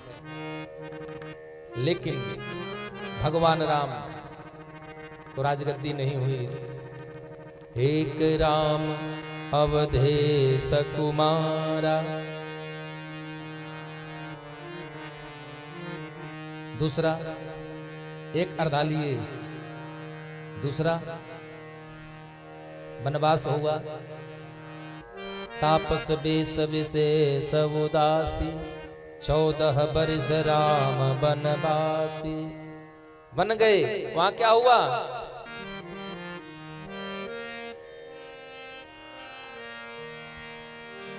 बटेश्वर में सूरसेन राजा को मिला। सूरसेन उसको पाल पोस कर बड़ा करने लगे। एक दिन नारद ने बताया कि हे भासंसारा, धर्म सुनिय नहीं काना।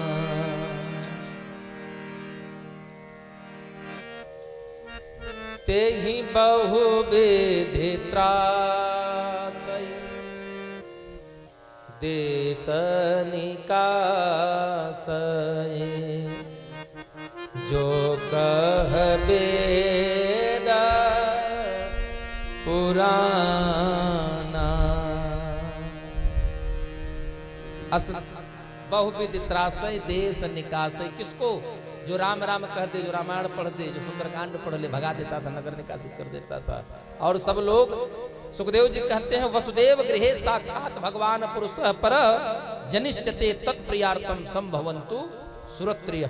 डरो मत, भगवान ने वचन दिया। कब वचन दिया? कब वचन दिया? जब सारे लोग धरती भागकर ब्रह्मा के पास गए, ब्रह्मा भगवान की स्तुति करने लगे। सब लोग स्तुति कर रहे हैं, बहस हो गई, कहाँ मिलेंगे? भगवान कहते हैं, गिरजा ते समाज में रहू, अवसर पाई वचन एक कहू। क्या? कि हरि व्यापत सर्वत्र समाना, प्रेम ते प्रकट हो मैं जाना।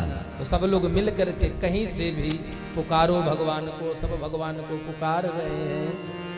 जय जय सुरनायक, जाना सुकाट तेरे होने बजाई। यहाँ विराट तेरे होने बजाई। जथा जोग जे भाग बनाई। जथा जोग जे भाग बनाई। जथा जोग जे भाग बनाए। और क्या बांटा? हृद भाग कौशल्य ही दीना, उभय भाग आधे कर कीना। एक कटोरा खीर, आधा भाग कौशल्या को, आधा खीर बचा, आधे को फिर 2 भाग में बांट दिया।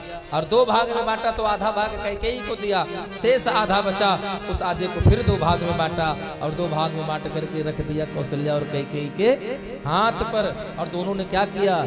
दीन सुमित्र ही मन प्रसन्न कर, प्रसन्न चित्त होकर दिया। और जब दोनों बहनों के हाथ से मिला तो मानो सुमित्रा उसी दिन कहती है कि हे प्रभु, ऐसी कृपा करना कि मेरे गर्भ से 2 पुत्र का जन्म हो। एक बड़ी बहन कौशल्या के पुत्र की सेवा में रहे और दूसरा कैकेयी के पुत्र की सेवा में रहे। ये भक्ति का भाव है। क्यों?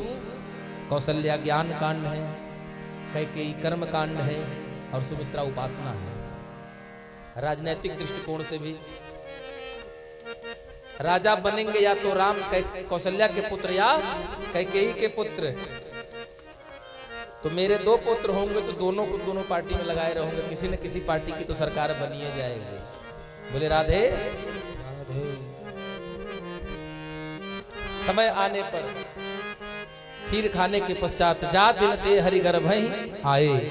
और निश्चित तिथि, निश्चित लगन, निश्चित समय आने पर भगवान का प्रकट होता है। जा दिन ते हरि गर्भ आए। सभी लोग मस्ती से सकल सुख संपत्ति छाए मंदिर महासभ राजनी शोभाशील तेज की खानी सुख जुत कछुक काल चल गया सुख जुट कछुक काल चल गया कही प्रभु प्रगट सोअवसर भया श्री राम जय राम जय जय राम श्री राम जय राम जय जय राम श्री राम जय राम जय जय राम श्री राम जय राम जय जय राम श्री राम जय राम जय जय राम श्री राम जय राम जय जय राम श्री राम जय राम जय जय राम जोग लगन ग्रह बार तिथि सकल भय अनुकूल चरु अरु अचर हर्ष जुत राम जन्म सुख और सभी ग्रह नक्षत्र तिथि वार सब एक जैसे जब उचित हुए उस दिन, कैसा दिन था, किस दिन? नवमी तिथि है, मधुमास यानी चैत्र का महीना है, हरिप्रीत अभिजित मुहूर्त है, अभिजित नगर है। और अभिजित मुहूर्त में भगवान का प्राकट्य हुआ। कैसे, कब हुआ? मध्य दिवस। आइए गोस्वामी तुलसीदास जी कहते हैं, मध्य दिवस अति शीत पावन काल लोक विश्रामा नवमी तिथि मधुमास पुनीता शुक्ल पक्ष अभिजित हरि प्रीता मध्य दिवस अति शीत पावन काल लोक विश्रामा शीतल मांध सुरभि बहबाऊ शीतल मांध सुरभ बहबाऊ हरसित सुर संतन मन जाऊ वन कुसुमित गिरगना मनियारा स्रवहि सकल सरितामृत धारा वन कुसुमित गिरगना मनियारा स्रवहि सकल सरितामृत धारा। उचित समय पर भगवान का प्राकट्य हुआ। भगवान की सुंदरता देख करके सारे लोग मोहित हुए। मास दिवस करे दिवस भाव मर्म न जाने, को एक महीने का दिन हो गया, लेकिन समय आगे बढ़ता रहा। उचित समय आने पर जातिगत संस्कार हुआ, नामकरण संस्कार के लिए गुरु वशिष्ठ बुलाए गए और गुरु वशिष्ठ नामकरण कर रहे हैं चारों भाइयों का।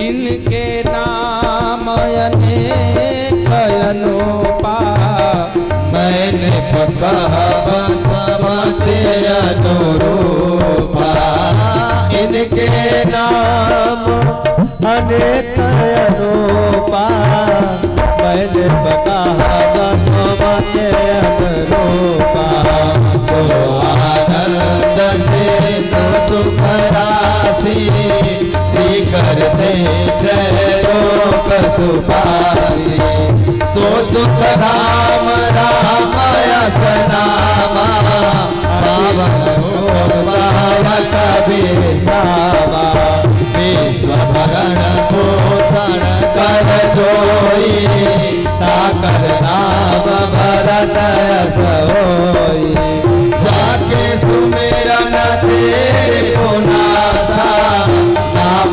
शत्रुघ्न वेद प्रकाशा लक्षण धाम राम प्रिया सकल जगत आधार गुरु वशिष्ठ तेहि राखा लक्ष्मण नाम उदार। चारों भाइयों का नामकरण किया। जो आनंद सिंधु सुख राशि आनंद घट घट करई आनंदा ताको नाम सच्चिदानंदा। भगवान का नाम रखा राम। विश्व भरण पोषण कर जोई। जिसके घर में भोजन के लिए समस्या हो, ऐसे बहुत से परिवार है जिनके घर में भोजन की समस्याएं हैं, उनको चाहिए कि 41 दिन सुंदरकांड को अनुष्ठानीकृत करके इसी चौपाई को संपुटित करके संपुट सहित पाठ करें और यह भरोसा रखें कि भगवान की कृपा होगी तो आपके घर से अनाज की कमी, भोजन की कमी दूर हो जाएगी।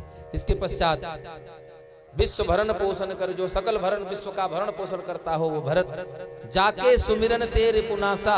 आपके दुश्मन का नाश हो जाएगा। शत्रुघ्न जी का नाम लेकर जपिए। अब ऐसा मत सोचिएगा पड़ोसी नहीं, आप नहीं ले सकते, वो भी ले सकता है। ऐसा थोड़ो कि शत्रुघ्न का नाम वो नहीं जानता। क्यों सरवन भैया? गांव का दुश्मन भी तो शत्रुघ्न का नाम जानता होगा। ऐसे तो आपका नाश वो कर दे, आप उसका नाश कर दो, धीरे धीरे सृष्टि। तो दुश्मन कौन? नाथ तीन यति प्रबल खल काम क्रोध। हाँ। जो आपके शत्रु हैं उनका विनाश करता है, जो आपके आंतरिक शत्रु हैं, शत्रुघ्न। और अंत में लक्ष्मण का नामकरण किया। चारों भाई सुंदर। भगवान का विवाह मैया जानकी के साथ हुआ। विवाह करके आए 12 वर्ष हर्ष जुत तहां रहे रघुनाथ।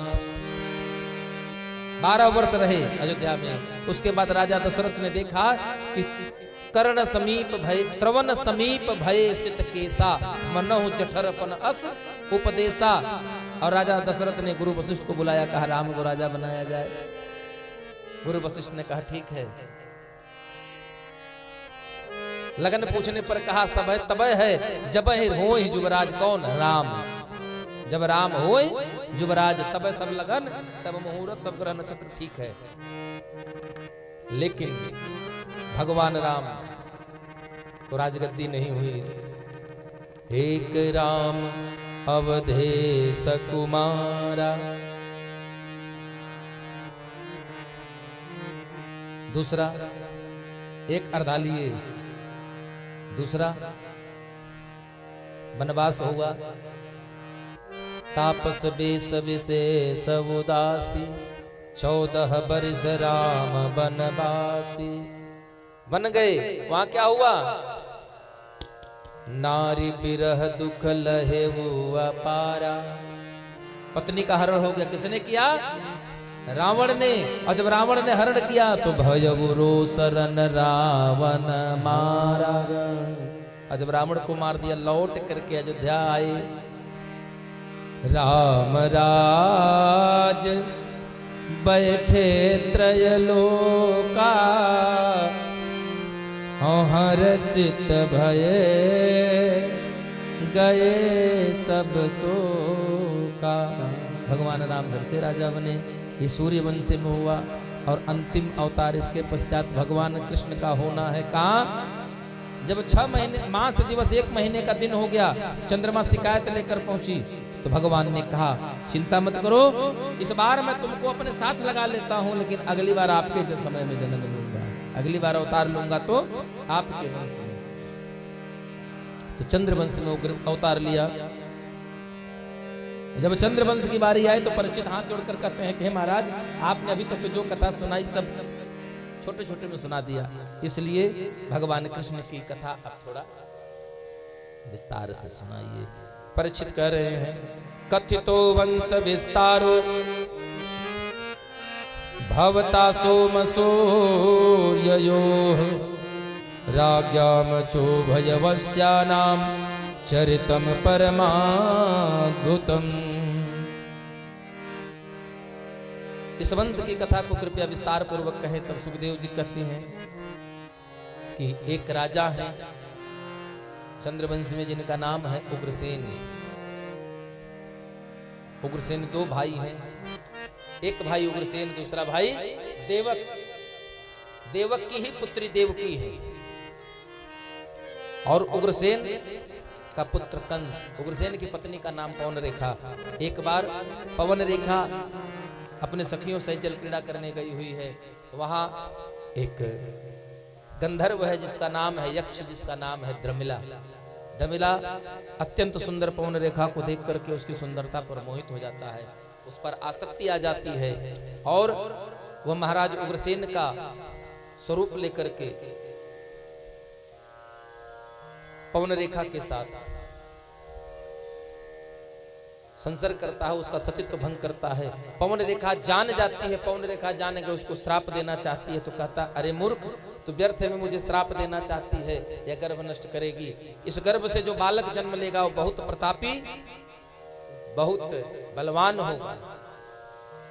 किसी से कुछ ना कह करके वह अपने मायके से ससुराल आ गई।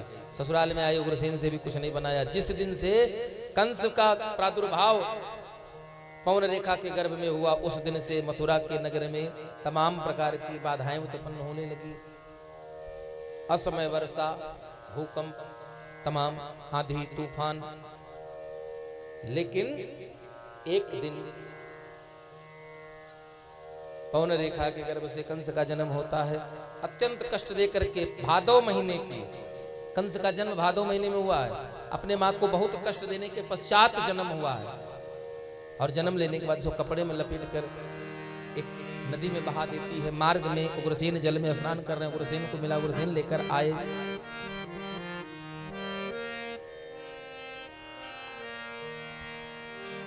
बटेश्वर में सूरसेन राजा को मिला, सूरसेन उसको पाल पोस कर बड़ा करने लगे। एक दिन नारद ने बताया कि हे कंस, ये तुम्हारे वास्तविक पिता नहीं है, तुम्हारे पिता का नाम है उग्रसेन, जो कि मथुरा के राजा है। और वह वहां से उग्रसेन के पास चला गया। कांस में लिपटा पड़ा है, एक कारण यह भी है, इसका नाम कंस। और कंस जब बड़ा हुआ तो अत्याचारी हो गया, कुमार्गी हो गया, क्योंकि दुष्ट का अंश है। भक्त बीज पलटे नहीं, जो जुग जाहि अनंत। ऊंच नीच उपजे भले, पर हो ही संत कहूं संत। दुष्ट का अंश है तो दुष्ट ही होगा। और ये क्या करता है?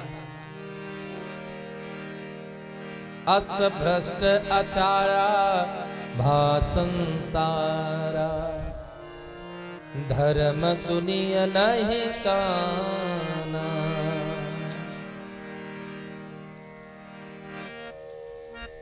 ते ही बहु विधि त्रासय, देश निकासय। जो कह वेद पुराना,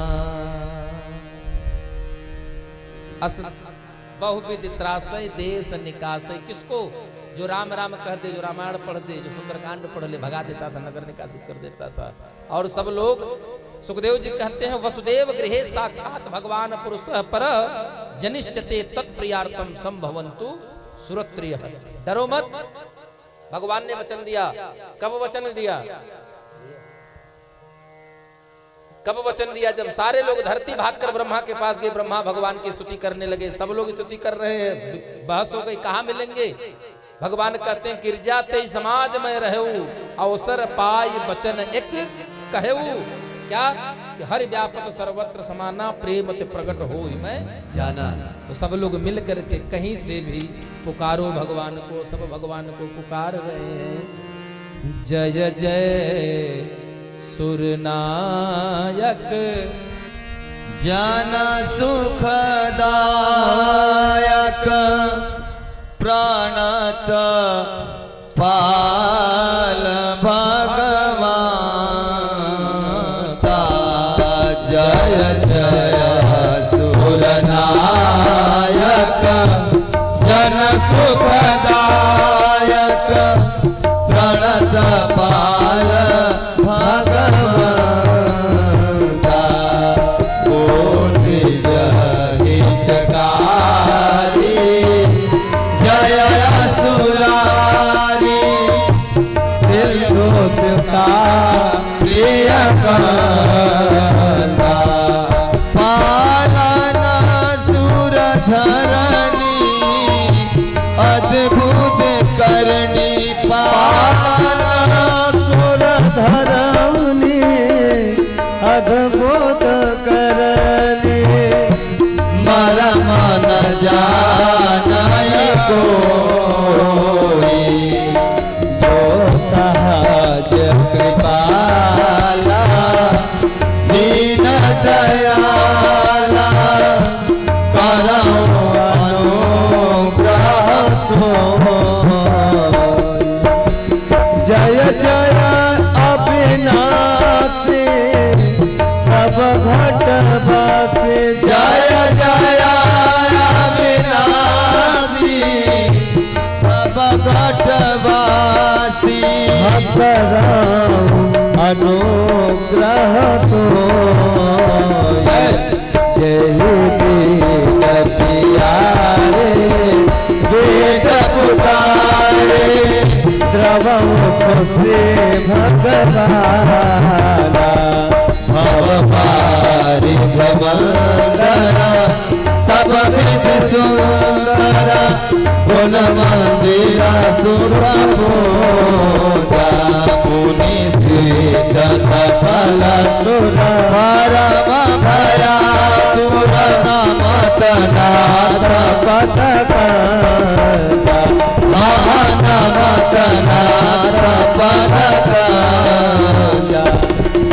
नमत नाथ पदकांता जन डर पौ सुर सिद्ध सुरेशा तुम्हें लाग धरियो नर बेसा।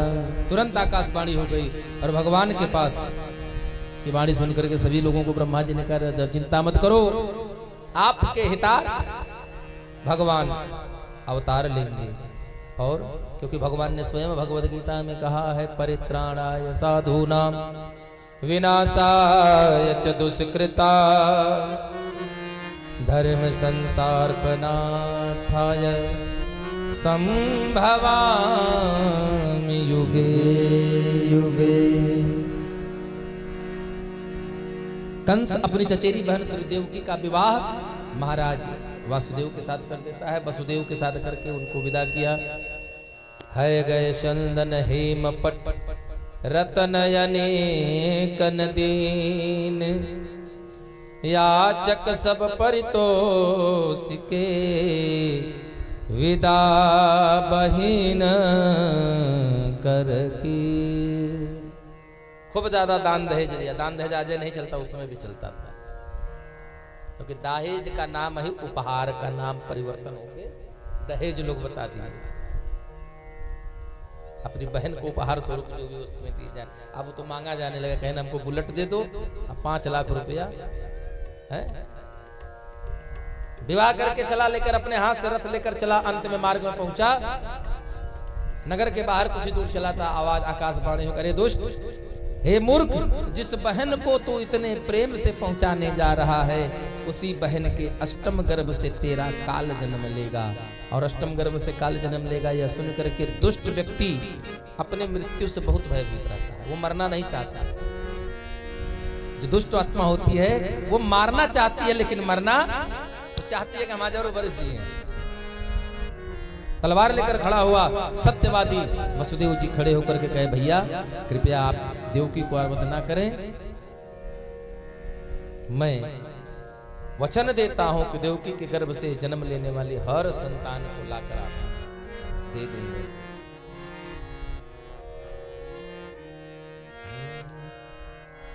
यह कह करके उसे सांत्वना देते हैं। कंस देवकी और वसुदेव को लाकर बंदी गृह में डाल देता है।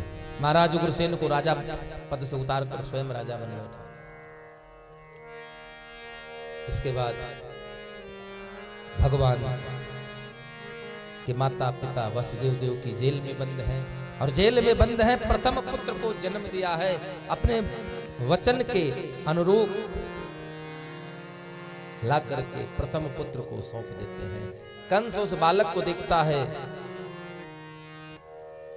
और हंसते हुए कहता है, प्रतियात कुमारो अयम। हे वसुदेव जी, कुमारो अयम, इस बालक से मुझे क्या भय हो सकता है?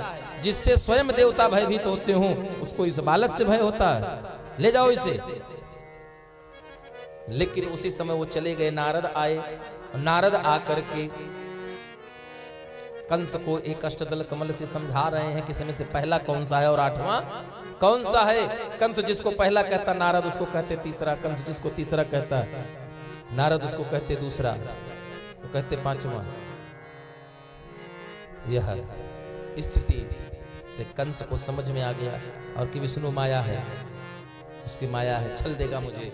कंस एक एक बालक को मारने लगा। एक को मारा, दो को मारा, तीन को मारा, चौथे को मारा, पांचवें का वध किया और छठे का वध कर दिया। सप्तम गर्भ में भगवान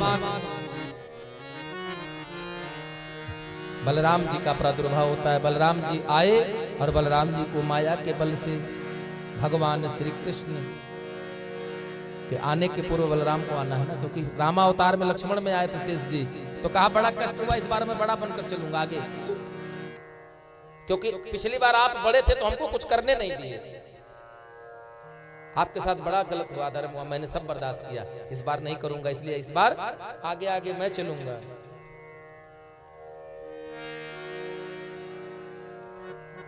भगवान कहते हैं ठीक है, अगली बार छोटे थे कुछ नहीं कर पाए, इस बार बड़े बनकर चलो आगे आगे, लेकिन तब भी कुछ कर नहीं पाओगे, क्योंकि राम अवतार में मैंने सबका माना, लेकिन कृष्ण अवतार में चाहे छोटा हो चाहे बड़ा सब मेरी मानेंगे। चलो आगे आगे। बलराम भैया आए, माया के प्रभाव से आकर्षित करके इस गर्भ को वसुदेव की दूसरी पत्नी जो कि नंद बाबा के घर गोकुल में रहती है, नाम है रोहिणी, रोहिणी के गर्भ में ले जाकर विस्थापित कर दिए गए। और उचित समय आने पर भगवान का देवकी मैया के गर्भ में आया। गोस्वामी लिखते भी है ना कि जा दिन ते हरि गर्भ ही आए, सकल लोक सुख मम पति छाए। जा दिन ते हरि गर्भ ही आए, तो क्या ब्रह्म गर्भ में आता है? अगर भगवान अजन्मा है तो क्या गर्भ में भगवान आए? अगर नहीं आए तो क्या गोस्वामी जी झूठ लिखे? नहीं, हरि मतलब हवा भी होता है। हरि माने हवा। उस समय वायु रूप में भगवान माया के से गर्भ में प्रविष्ट हुए, लेकिन भगवान का तो जन्म थोड़ी होता है, भगवान का प्रकट होता है, प्राकट्य होता है। और गर्भ में आए तो सारे देवता खड़े होकर स्तुति करते हैं, सत्य व्रतम सत्य परम त्रिसत्यम सत्यस्य योनिम निहितम च सत्ये सत्यस्य सत्यमृत सत्य नेत्रम सत्यात्मकम त्वाम शरणम प्रपन्ना। स्वागतम सुस्वागतम शरणागतम कृष्ण। सभी लोग भाव से स्वागतम कृष्ण शरणागतम कृष्ण स्वागतम कृष्ण शरणागतम कृष्ण स्वागतम सुस्वागतम शरणागतम कृष्ण स्वागतम सुस्वागतम शरणागतम कृष्ण स्वागतम कृष्ण शरणागतम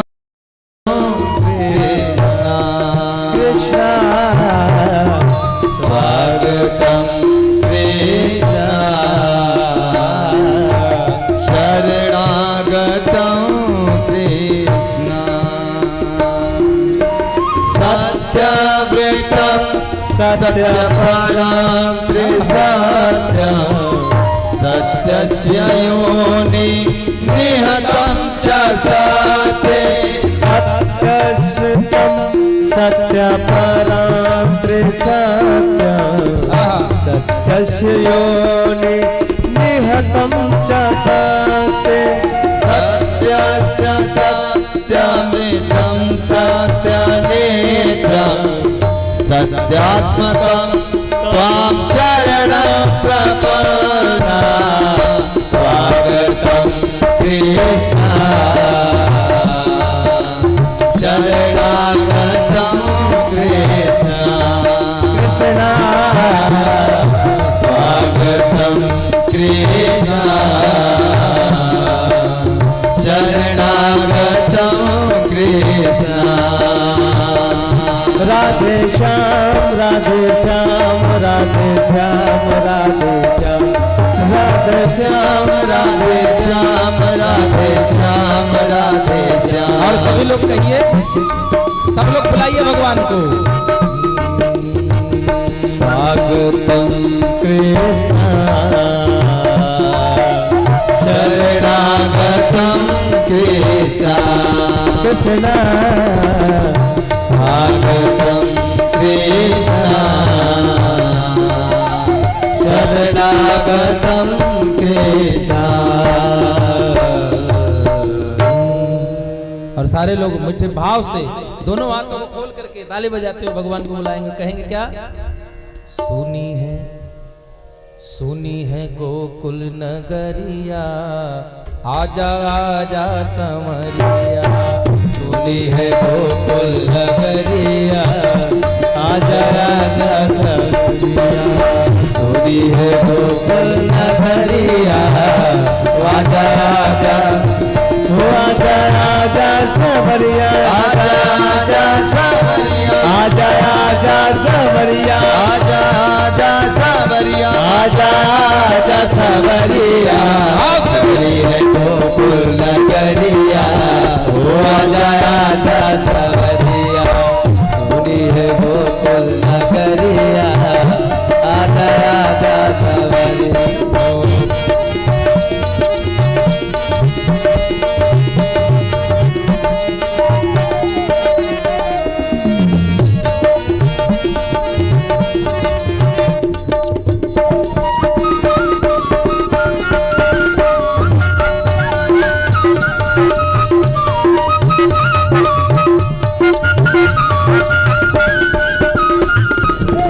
बरसाने में रसिक बुलावे, बरसाने में रसिक बुलावे।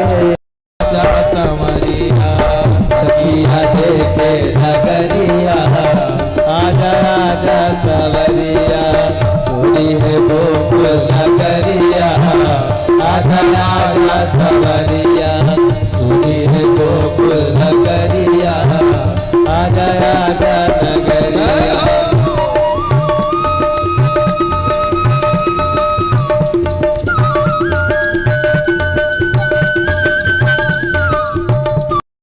तुम हो राजा वृंदावन के, तुम हो राजा।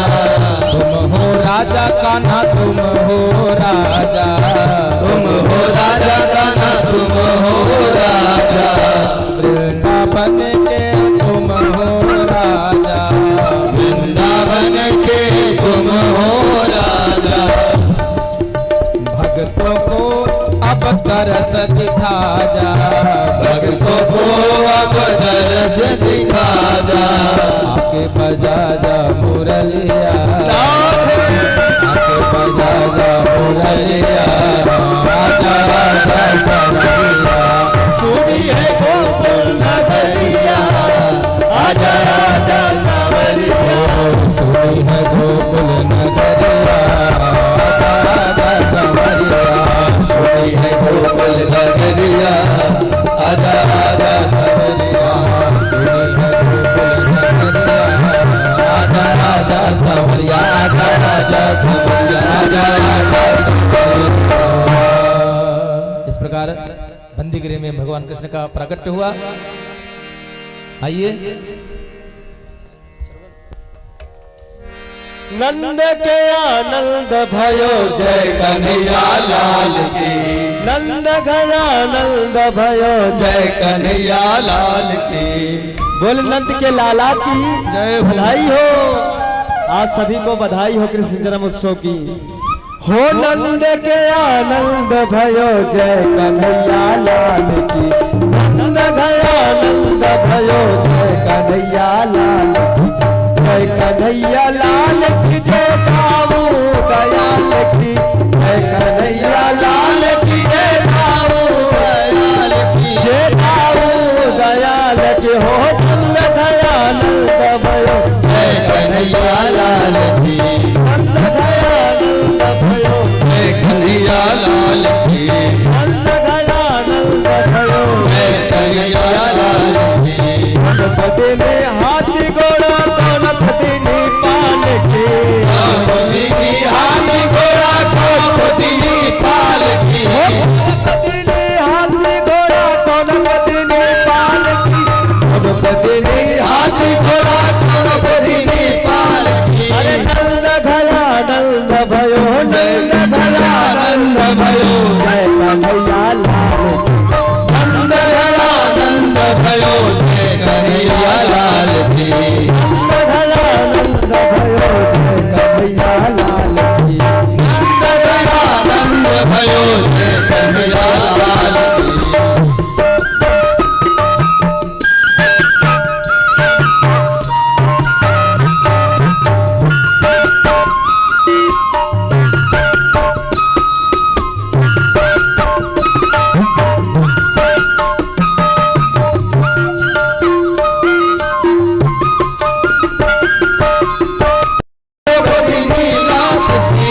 गणपति ने हाथी घोड़ा गणपति ने पाल की, गणपति हाथी घोड़ा गणपति पाल की। अरे भक्त रखवाला भयो जय कन्हैया लाल की, भक्त नंद घया नंद भयो नंद घया नंद भयो जय कन्हैया लाल की, नंद घया नंद भयो जय कन्हैया लाल की, नंद घया नंद भयो जय कन्हैया लाल की, नंद घया नंद भयो जय कन्हैया लाल की। जय कन्हैया लाल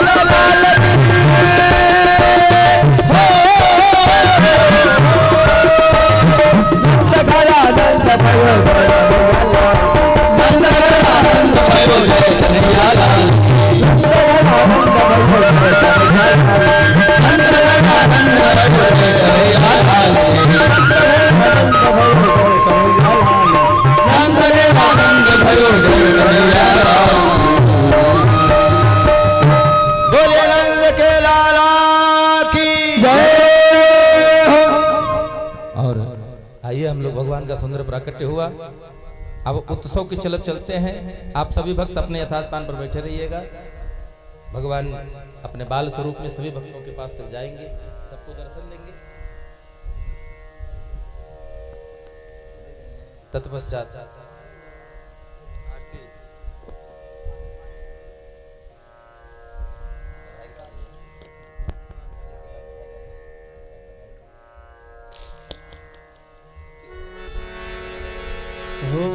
और आइए भगवान का प्राकटोत्सव मनाते हैं। एक दो बधाई।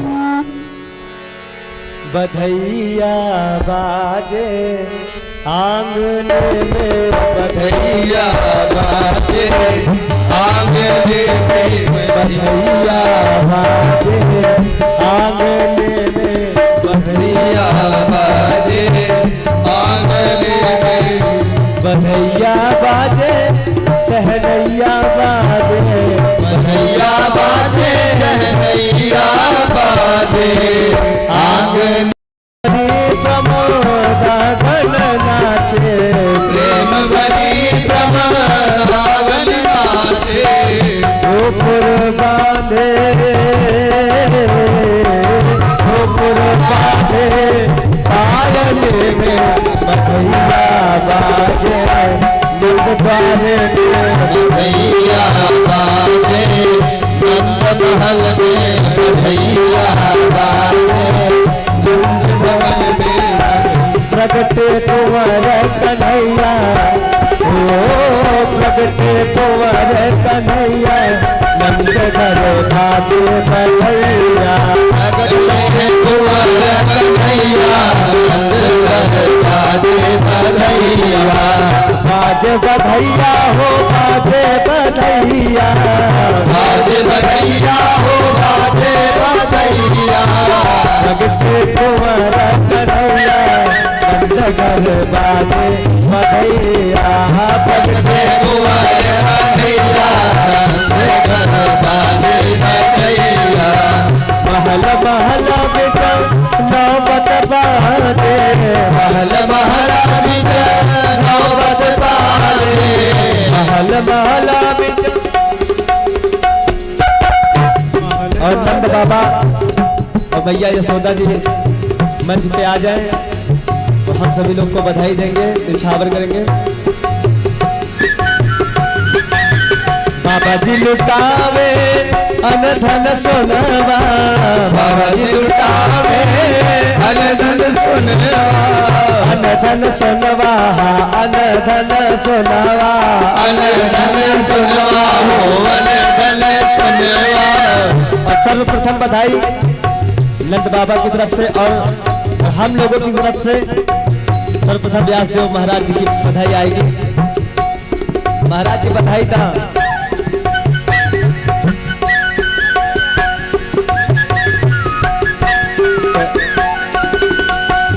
और बधाई व्यास जी की आई, और बधाई व्यास जी की आई, और बधाई व्यास जी की आई, और बधाई देते आशीष बदन नंद घर बाजे बधैया। प्रगटे नंद घर लाला हुआ चलो देख आवे, ओ रघुवीर चंद्र वंश में लाला हुआ चलो देख लाला हुआ चलो देख आवे। बधैया, नंद घर बाजे बधैया।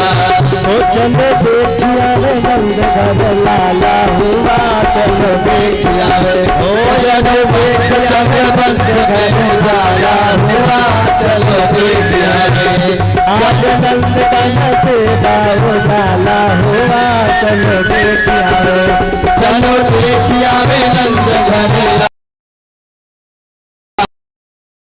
लाला हुआ चलो देख आवे। सखी ब्रज के सब बाल, सखी ब्रज के सब बाल, भैया गर्दन में डाल, भैया गर्दन में डाल, होके दिल में खुशहाल, होके दिल में खुशहाल। नाचे दे दे के ताल, नाचे दे दे के ताल। आज नंद कन से दाऊ जाला हुआ चलो देख चलो देख आवे चंद्र घर लाला हुआ चलो देख आवे। चलो देख आवे नंद घर लाला हुआ चलो देख आवे। चलो देख आवे नंद घर लाला हुआ चलो देख आवे। और निवेदन है कि परिवार के सभी लोग एक एक करके मंच पर आएंगे और व्यासी को और सभी गंधर्व जनों को बधाई देंगे। आप सभी से निवेदन कि आप सब लोग एक एक करके आएंगे और व्यासी को बधाई देंगे। उसके बाद उत्सव लाला जन्म सुने आई, यशोदा मैया दे दो बधाई। लाला जया दे दो बधाई, लाला जन्म सुने आई, यशोदा मैया दे दे बधाई। दे दो बधाई मैया दे दो बधाई, दे दो बधाई मैया दे दो बधाई। दे दो बधाई मैया बधाई। लाला जन्म सुने आई, यशोदा मैया दे दो बधाई। लाला जन्म सुने आई, यशोदा मैया दे दो बधाई। लाला जन्म सुने आई, यशोदा मैया दे दो बधाई, दे दो बधाई। फुलवा के दीपक बनवा दीनवा सुहावन रतिया लुभावन हो।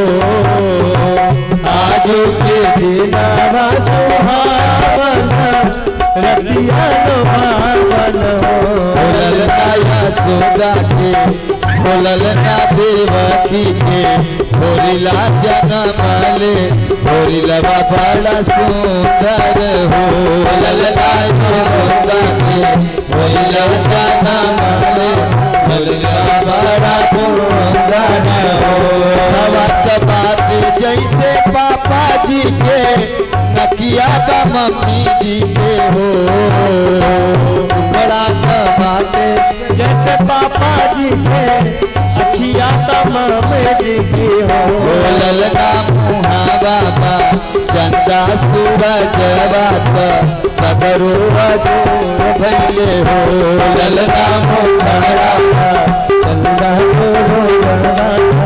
सगरो अजोर भैले हो नाची नाची गावेली बहिनिया ललन के खिलावेली हो नाची नाची गावेली बहिनिया ललन के खिलावेली हो ललना हंसी हंसी टिहुकी चलावेली रस बरसावेली हो ललना हंसी हंसी टिहुकी चलावेली रस बरसावेली हो कहवा से आइले सिनोरवा सिनोरवा भरल से दूर हो कहवा से आइले सिनोरवा सिनोरवा भरल से दूर हो ललना कहवा से आइले चुनरिया चुनरिया लागल झालर हो ललना कहवा से जन्मोत्सव मनाए तो ये कृपा है दुआ देते जबकि वो दिन वो बड़े भी किया। और कल आप सब लाला के जन्मोत्सव की बाल लीलाओं का वर्णन सुनेंगे और गोवर्धन मलाई है, राजभोग है, मालपुआ है, खीर है। अरे हम नहीं पाएंगे, आप ही लोग पाएंगे। और बाटी चोखा है, तो समोसा वमोसा आप सब लोग किया। और कल आप सब लाला के जन्मोत्सव की बाल लीलाओं यह शोक वहनी जनिकात्मजाया आदाय तेनैव ददातु कः।